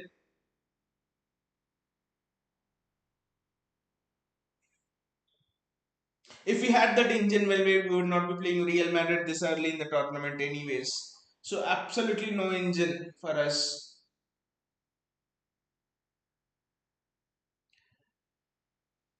Football Creek says, what the fuck, PSG 6-0. This is PSG season. Foden is similar to Salah. I don't think Foden is similar to Salah, football Greeks. For me, Omar Marmoush is similar to Salah because Salah's off the ball movement is outstanding if you observe it. The way Salah receives it is he makes those great runs off the ball. But when you look at Phil Foden is almost someone who likes to have the ball at his feet and then run with the ball. That is what Phil Foden is. Omar Marmoush for me is exactly similar to Salah. Off the ball movement and all. Cutting in from the left. That is Omar Marmoush. I mean, if you would have put Salah strike in this game, they would struggle. Be honest.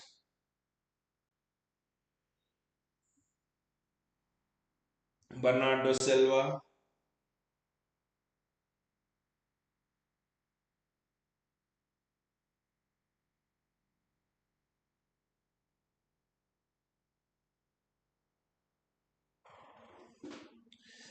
I can never understand how Real Madrid can lose at the Bernabeu to shitty teams like Foden and not Foden, shitty teams like Milan. Milan were so shit yesterday. Anyone who saw their game against Feyenoord will know how can they actually lose to shitty teams like Milan, like Lille, and all of those teams, and suddenly they put up a five-star performance in the knockouts. This iteration of Real Madrid, especially with Ferland Mendy back, Rudiger back, Raul Asensio, Raul Asensio doing absolutely brilliantly. Fede Valverde at right back is has been superb. Literally, you just can't get past him. Fede Valverde at right back has been very good, and suddenly this Madrid team is looking so good. And then you combine all of that with Suamini and Camavinga in the midfield and Bellingham, Mbappe, Vinicius Jr., Rodrigo, and you have Brahim Diaz to throw into this. Wow. It's exactly the opposite of what has happened to Liverpool. Liverpool look tired, they look jaded, they have peaked at the wrong time. Their peak is almost over.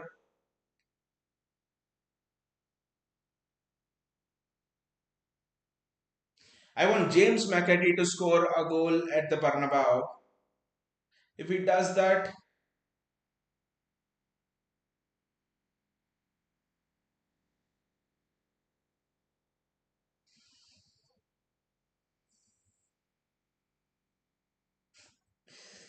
Nico Gonzalez had a decent game. I would say it is not that bad or something. No support for him in the midfield. It's a substitution now. Let us look at the other scores as well.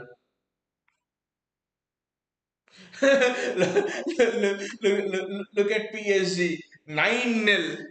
The aggregate of the PSG game is bloody 9-0 against Brest. Who are scoring? Quatskelia, you all, it's not even fitting in one screen. Bradley Bracola, Quatskelia, Vitinha, and then there's been a lot of substitutions, but let us see their lineup that started. PSG's lineup that started.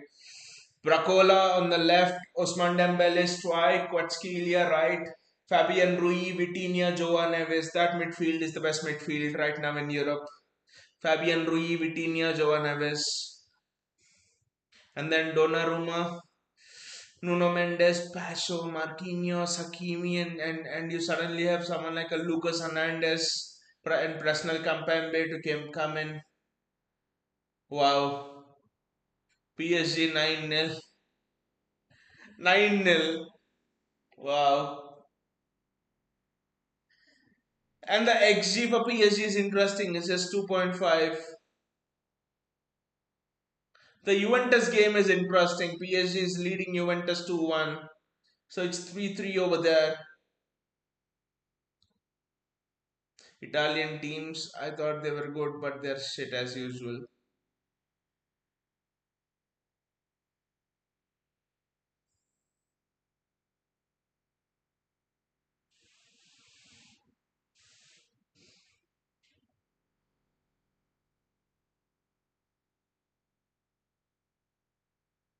Can we score one goal at the Bernabeu? That is the question.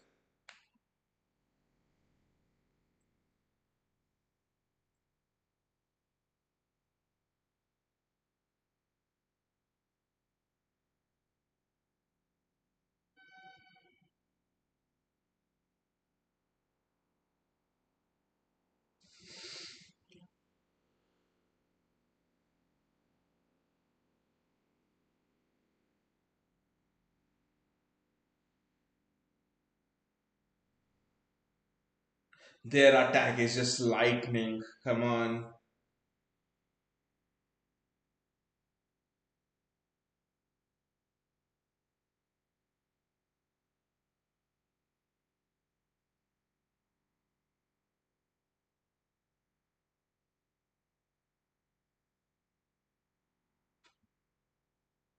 Omar Marmoush is just being followed by Rudiger there.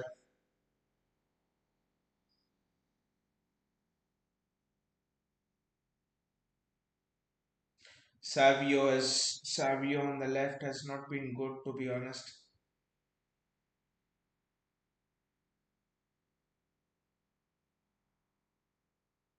I think Savio's best position is playing on the right, to be honest.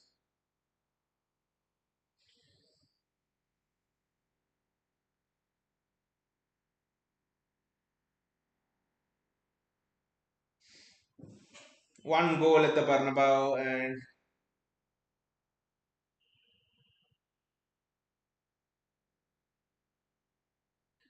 they're defending like their lives depend on it.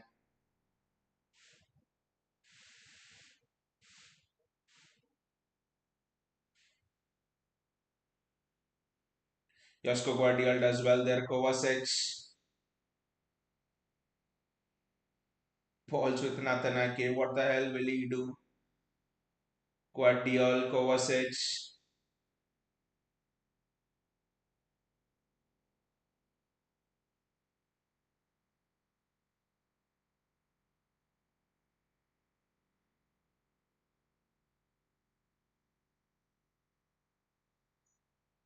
That's a corner for City, I think.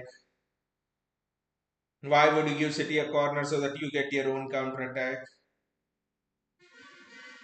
Look at Luka Modric there. It's brilliant.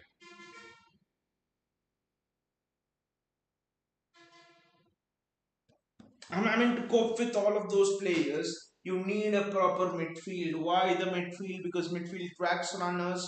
Because good midfielders provide you your defenders with the cover, with the shield, and all of those things. Savinho on the left has been absolutely useless.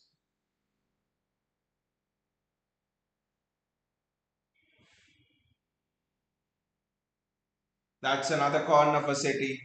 Kusanov was Kusanov for a moment was thinking that he would have got his first goal at the Bernabeu.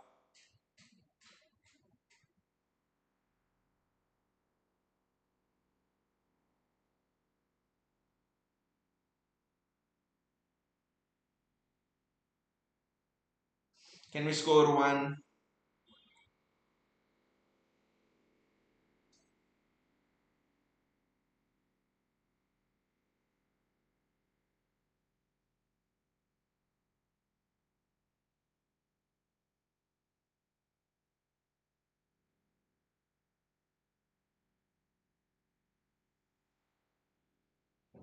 Was it a foul inside the box or outside the box? It was a foul inside the box.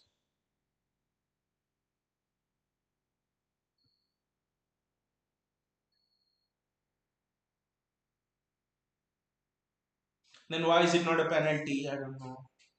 Don't know the rules anymore, but I thought it was inside the box.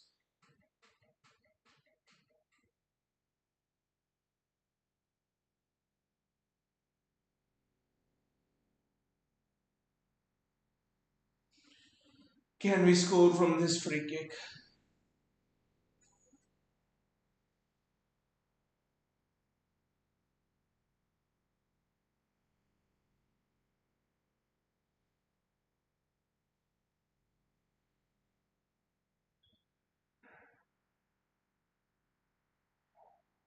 Antonio Rudiger is down. Well, it doesn't matter, does it, right now? But yeah.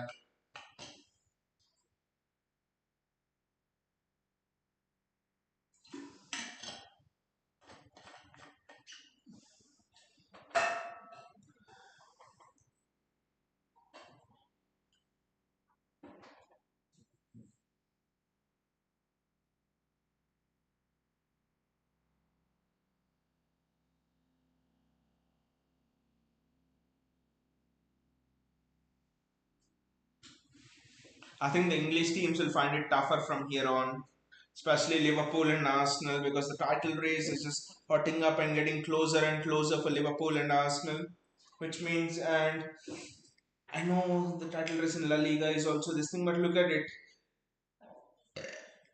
David Alaba is also back.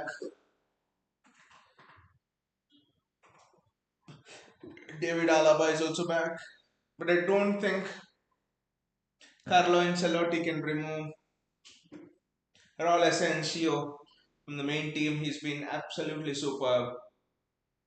Raul Asensio.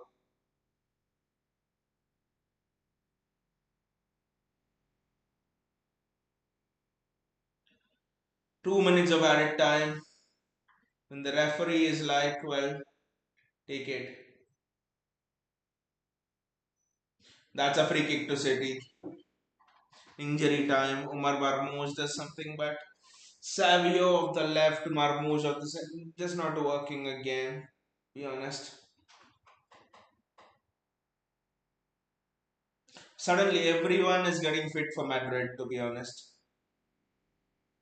David Alaba is Rudiger's fit. Alaba is fit. Raul Sancho is looking good.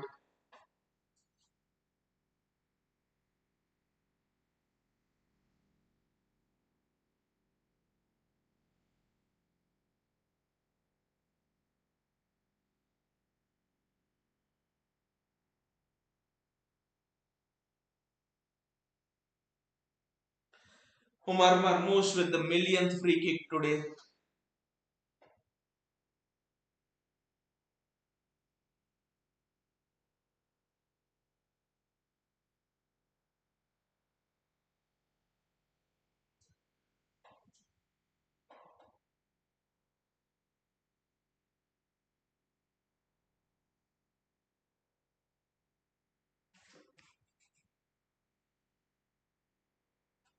Very good free kick from Omar Marmoush, but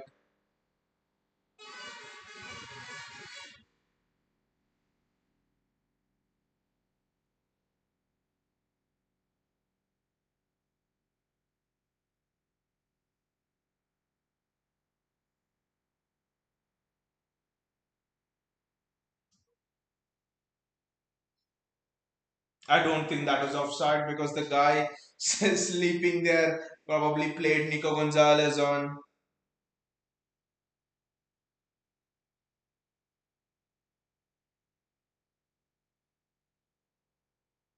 It would mean a lot for Nico Gonzalez. What up in La Masia scoring a goal at the Bernabeu.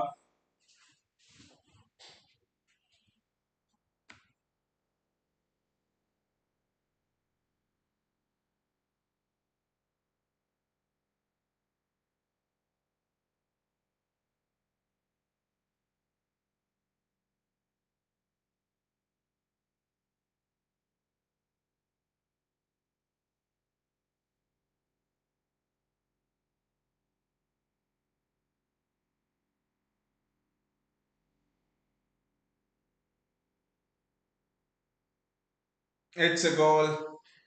The one that we will not celebrate, but I think it was Football Creeks who said, knowing Madrid, they will give us a goal, and they have given us a goal.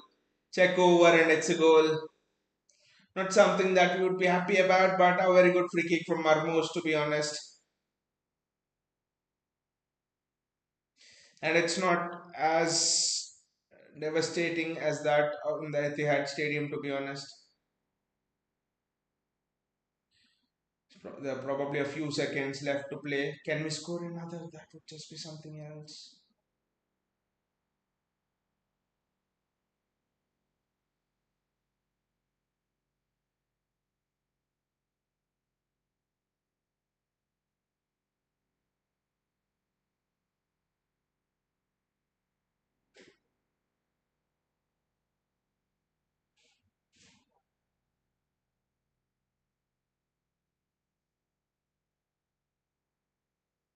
I think the referee will blow the whistle and put us out of our misery. Ancelotti and Pep Guardiola, look at them.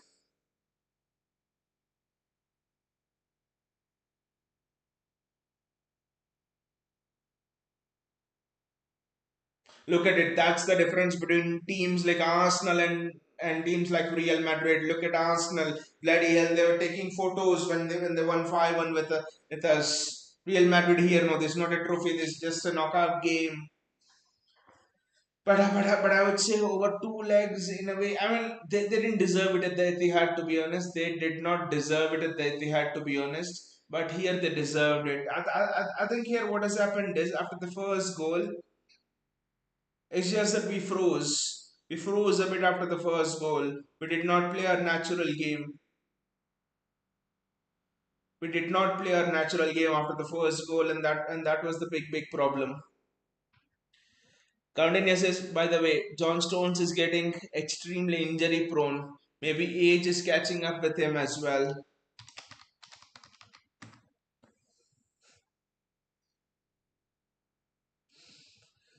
Yeah, he'll be 31 to be honest. He'll be 31 to be honest, Countainia. But it's they say talent in football, but then you need to have a bit of luck as well because no, John Stones, I think we bought him in 2015. It's been 10 years. And I just don't remember a season where he's completed an entire. He just completed one season for us completely without injury. In the 10 years he's been with us, 9 years, every season he's just played three or four. Every season he's just played 4 or 5 months. That's it. He's at least been injured for the other 3 4 months. And the one season he's played completely with us, we won the treble. He's invented a new position. That's the talent of John Stones. But yeah, it's true. You need to get placement of John Stones. But we have in fact gone into the market and got people. Victor Rees for me is a replacement of John Stones. We have got Kushano Wen. We have got Jumba Bain. Callum Doyle will be there joining. He is extremely good on the ball, and they say his talent is like John Stones. So defense wise, we're sorted. Yes, we need to get a right back. Andre Cambiaso is done. People say that City had to spend the money on Gonzalez after the Arsenal 5-1 defeat. So so in a way, we are getting Andrea Cambias of a right back. Guardiola left back. You would argue today's performance was not good, but Josko Guardiola in the last 2 seasons has played every match. He's played bloody every match.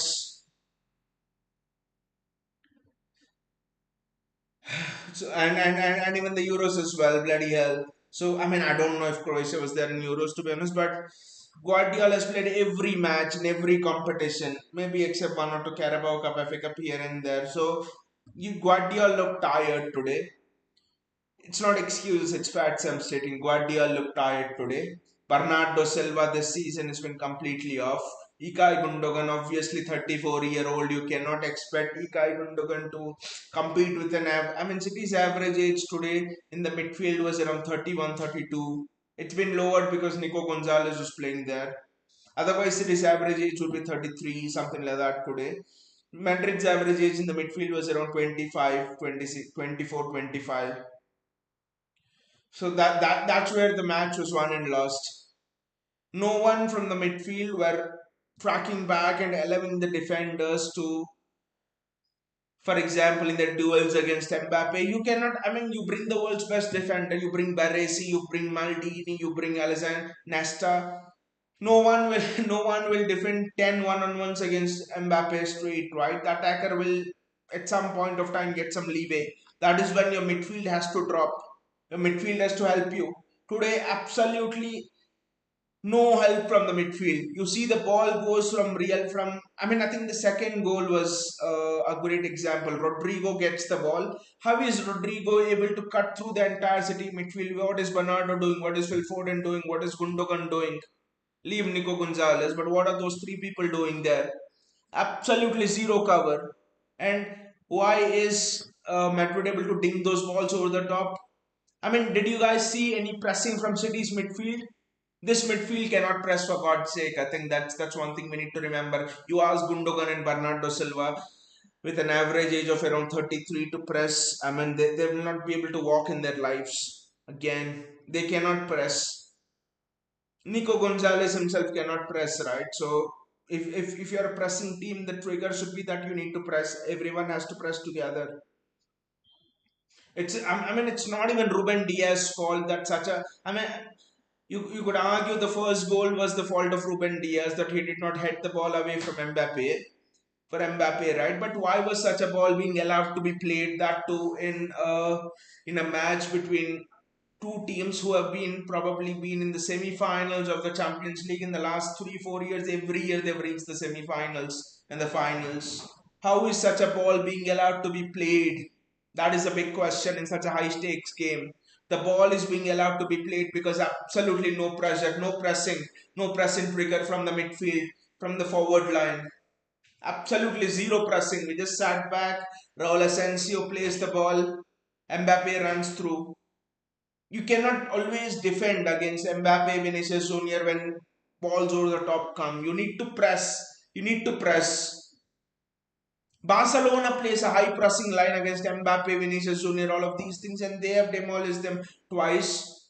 The reason being the press is intense. Once the press is intense, you cannot lift your head up and look for the passes. It's not an Andrea Pirlo making passes. It's just a bloody Raul Asensio.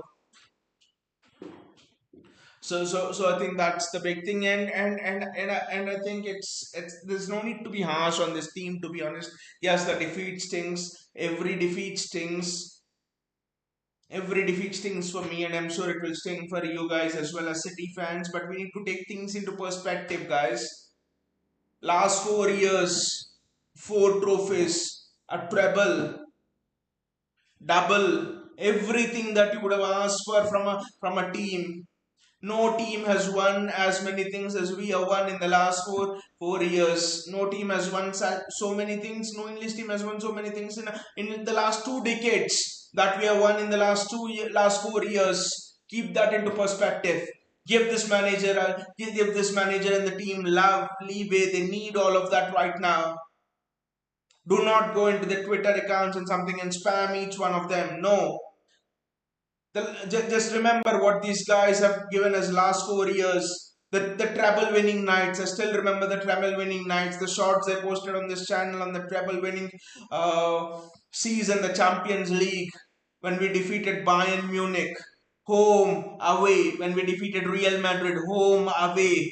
When we defeated Inter Milan. Just look at the shots they have posted on each of those glorious nights. These people have given us such glorious nights. So do not, like some fans do not go into the Twitter accounts and do all of the post all of those shit. They've given us love for the last 4 years. It's the time not to curse them, not to criticize them, but to stand, but to stand for them. Remember all the glorious nights that we've enjoyed in the last 4 years. Counting says Akanji, Ake Stones, KDB, Gundo, Bernardo, Kova, Edison. 8 players will be 30 plus years old by next season. I think Edison you can leave out of it.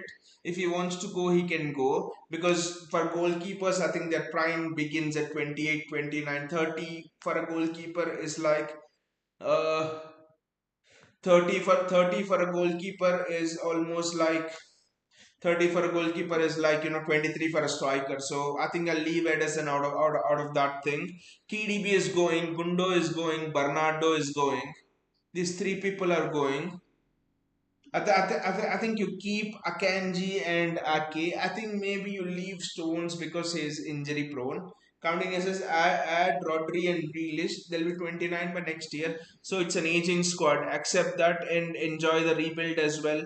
And I mean, counting, I think some of the people here don't realize, I mean, not here, but in general in the fan base, not all, but some of the people, they don't realize how lucky I and you are, how lucky we are as fans of City that the rebuild has already started in January. When all they have to do is just look at our neighbors, Manchester United, and how they are struggling. Just look at Spurs and see how they're struggling. Just look at Arsenal and see they're in a title race and their board passed on Marmoush. They did not buy Marmoush just because they want profit and top four, that's it. So I think we need to be happy that the rebuild has already started, and we need to live through the rebuild as well. That's when you'll enjoy the next success. It's not always enjoying the success like Kandanya has said. And already I think the rebuild is in place, Kandanya, because for the defenders who are actually aging, I think we have already acquired Kushanov, Victor Rees, Juma Ba, we have acquired him and loaned him to launch. And the French league, he'll be joining us. Callum Doyle from the academy will be joining us. He's had two sensational championship seasons. So suddenly there are four. Diaz is young, he's just 25, 26, I think. So suddenly you have four defenders, and then you have Andrea Cambia, so 23, joining from Juventus. The deal is almost done. So I think the defense is sorted. The goalkeeper, like I said, 30 years is very young for a goalkeeper. It's just the starting of the 20s for a striker. I think the goalkeeper and the defense is sorted for me. Of course, they'll need to grow, but it's kind of sorted. And the strikers as well. Erling Haaland signed a 9-year deal. Omar Marmoush looks sensational. You have Savinho 23. Savinho looks very good. He did not have a good game. Phil Foden's always there. James McAtee is going into it. We must not forget Oscar Bob. Oscar Bob is just very good before his injury. So the attack is sorted. The defense is sorted. And in the CDM position, Rodri is aging, 29, but Nico Gonzalez is just 23. So I think by the time Rodri, you need to see, of course, how Rodri actually recovers from the ACL injury, because it's not always straightforward. So I think another 2-3 years of Rodri in his peak, and Nico Gonzalez will come on to his peak. So I think the DM position is kind of sorted again. Maybe they'll buy one more cover in that position or keep Kovacic for there, I don't know. The two positions which we need to absolutely buy are creative midfield. You know the reason why we did not have any shots on target? Our XG in this game is, I'll show you our XG in this game. It's 1.16, but if I remove the first goal, the XG was 0.055, something like that. 0.02. No, zero creativity. So you need to get a Florian Wirtz or Alex Banea or maybe a D Catlere. Musiala is out because he signed a long-term contract. So I think if you get a Florian Wirtz, Claudio Echeverri will be joining in. Nico Gonzalez can play box to box. I think we are not that far away, to be honest. Assuming Andrea Cambiaso is done.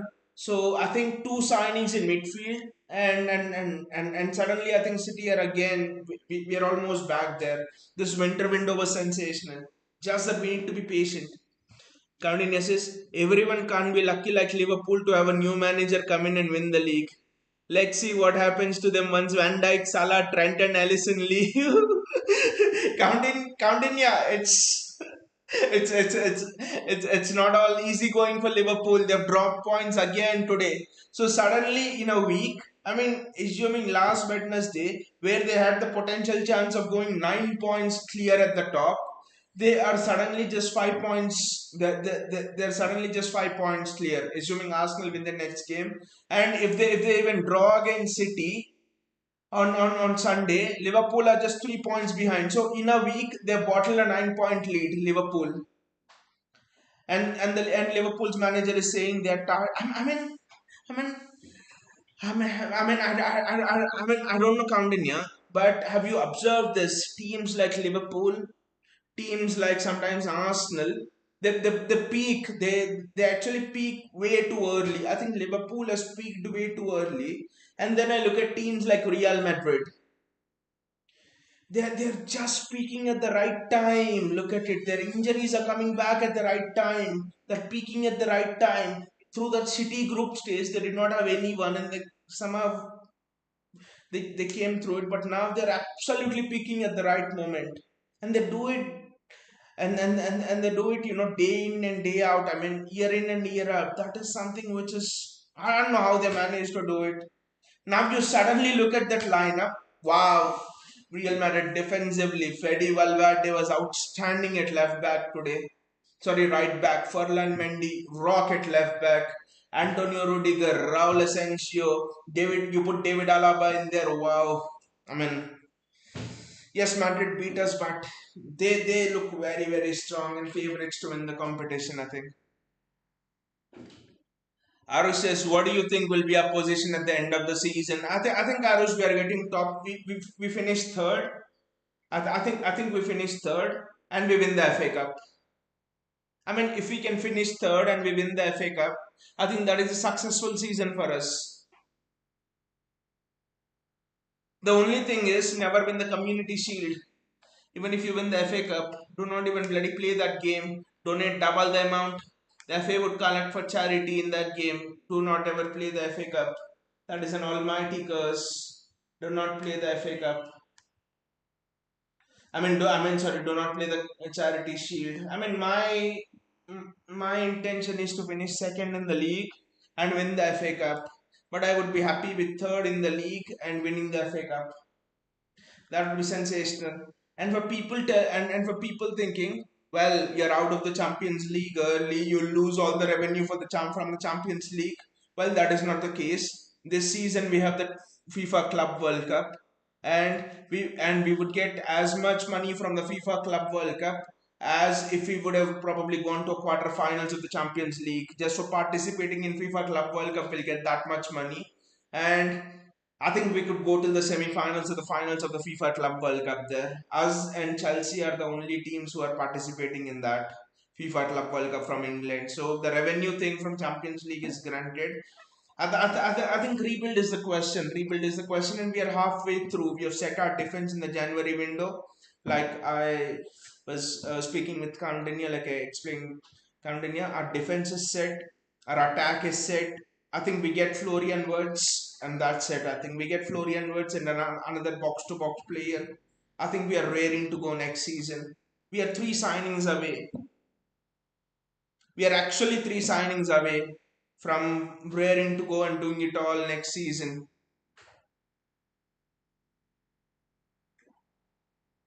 Counting says, I would say finish second now that the players get more rest days, more training days, and time to think.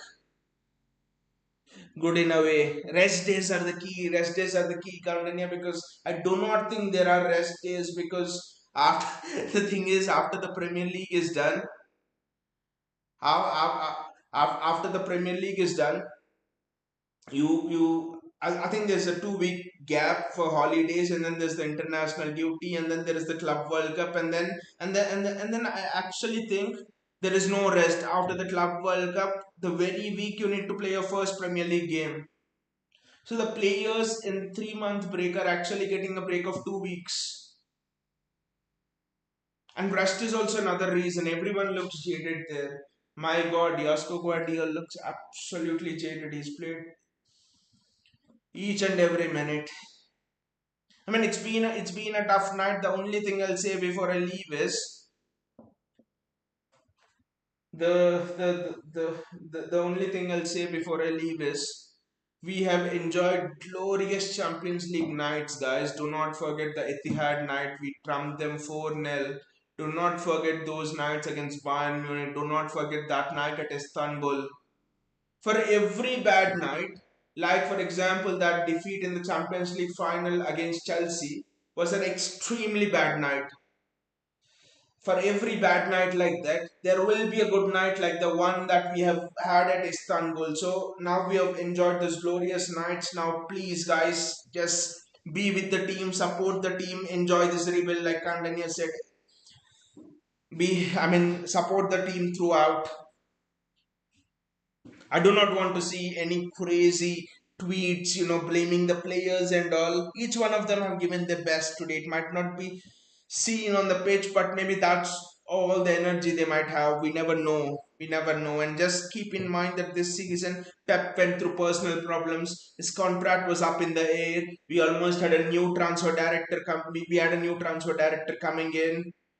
Kyle Walker, the captain of the team, had his own issues. Kevin De Bruyne was injured. Rodri ACL. This season was we had all the issues this season, and despite all that, for me, still coming third or second and winning the FA Cup. Winning the FA Cup is a priority now. Winning the FA Cup and still and coming third or second is a success. I will rate it on par with us winning the PL because of the circumstances that have happened this season. Not a straightforward season. But pride in battle, we fight till the end, has always been the motto of this team, and that is what we will do. Counting says, just to put it in perspective, Man United just had 4 to 5 full training sessions with Amorim, even though he's been there for 4 to 5 months now. Exactly, that's how tough that's how tough it's becoming. And it's crazy that I read Manchester Evening News quite a bit because they have news obviously about City, but also about United because it's the Manchester Evening News. And there are some writers over there who are writing, sack Ruben Amorim and bring him a new manager. That is how crazy the press can go. Tomorrow the headlines for City will be even crazier. But like you said, hardly the players are getting any training sessions. Cardenas says, so good for City in a way. A wounded tiger returns stronger. And the wounded tiger has already begun its prowl, Kaundinya. The wounded tiger has already began its prowl. It is already roaring. I can even imagine how Pep Guardiola is roaring to himself. How Pep Guardiola is roaring to the players in that dressing room. Pep Guardiola would be saying to all of those players, look there, this is the stadium that next year we will return, and we will absolutely hunt them without any mercy. We will destroy them. Remember this defeat. Do not forget these wounds. That's what Pep Guardiola will be thinking, and Pep Guardiola will be hurting. The last time I saw Pep Guardiola hurt this much was 2016 when he lost the league to Antonio Conte. Gary Neville described the transfer window for City as City responding to that season as like a wounded animal in the transfer window. And what happened next season? Centurions, 100 points. It was an era of domination. Enjoy until Pep is there, guys, because you never know. Looking at what is happening at the other clubs, how much time United is taking with after Alex Ferguson with all of their managerial changes, what is happening at Chelsea. So enjoy it till it lasts. Victory, defeat, enjoy it. Wounded Tiger returns stronger, like Candinia said. You know, there'll be more days for Pep Guardiola to fill in with his tactics and stuff. Now that we're out of the Champions League, the players will get a rare break. And City has shown what they can do against Newcastle and Chelsea. It's not like we are done, and we could still be the kingmaker in the title race. Although I'm still a bit undecided who needs to win the title, Liverpool or Arsenal. I just don't like Arsenal with all of that. I hate Liverpool, but I hate Arsenal more because of all the shithousery that has gone on with them, with the stay humble, that thing and all. So it's a bit awkward situation for me with that match against Liverpool at Anfield. So anyway, guys, again, uh, thank you, Kaundinya, thank you, Arus, and thank you, Bayaji, JSK, and Football Creeks. Uh, and thank you, Kaundinya and Arus, again for staying with me for this long, and all of your comments and everything have been wonderful. It was a tough defeat, but like Kaundinya said, a wounded tiger goes on the hunt even stronger. City are on the hunt. Beware all of the teams next season. And see you all, guys, and take care. I'll see the highlights of Villa versus Liverpool. That will calm me down a bit now. See you all, guys, and good night. Continues is just let Nottingham Forest win the league. That will be a big, that will be a big F up the mouths of both Liverpool and Arsenal. Just imagine what will happen to Mikel Arteta if Nottingham Forest win the league. There will be riots. There'll be riots. There'll be riots, and they will sack Mikel Arteta. But honestly, that Liverpool match will be interesting. But the title race is right on. I mean, if we had 8 points more, especially, I mean, just a bit before I leave, it still hurts me because I thought we could have won that match against United. We were leading 1-0 in that mistake, so 3 points there. Brentford, you were 2-1 up, and you drew it in the last 2 minutes, which we would have won. So could have easily won 2 more points, so that is 5 points. Everton, Haaland misses a penalty, we draw the game. 2 more points there. 7 points. Crystal Palace again the same thing. So 9 points. I'm not asking even for the impossible here. These were all matches which we were winning and we threw it away. So easily on another day, we could have been we could have been what, nine, we could have had 9 points more in the league, which would mean we would be just 6 points behind Liverpool at this stage.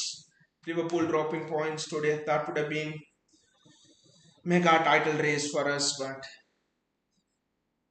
anyway, guys, see you all, and I'll dream for Nottingham Forest to win the league. Take care and good night.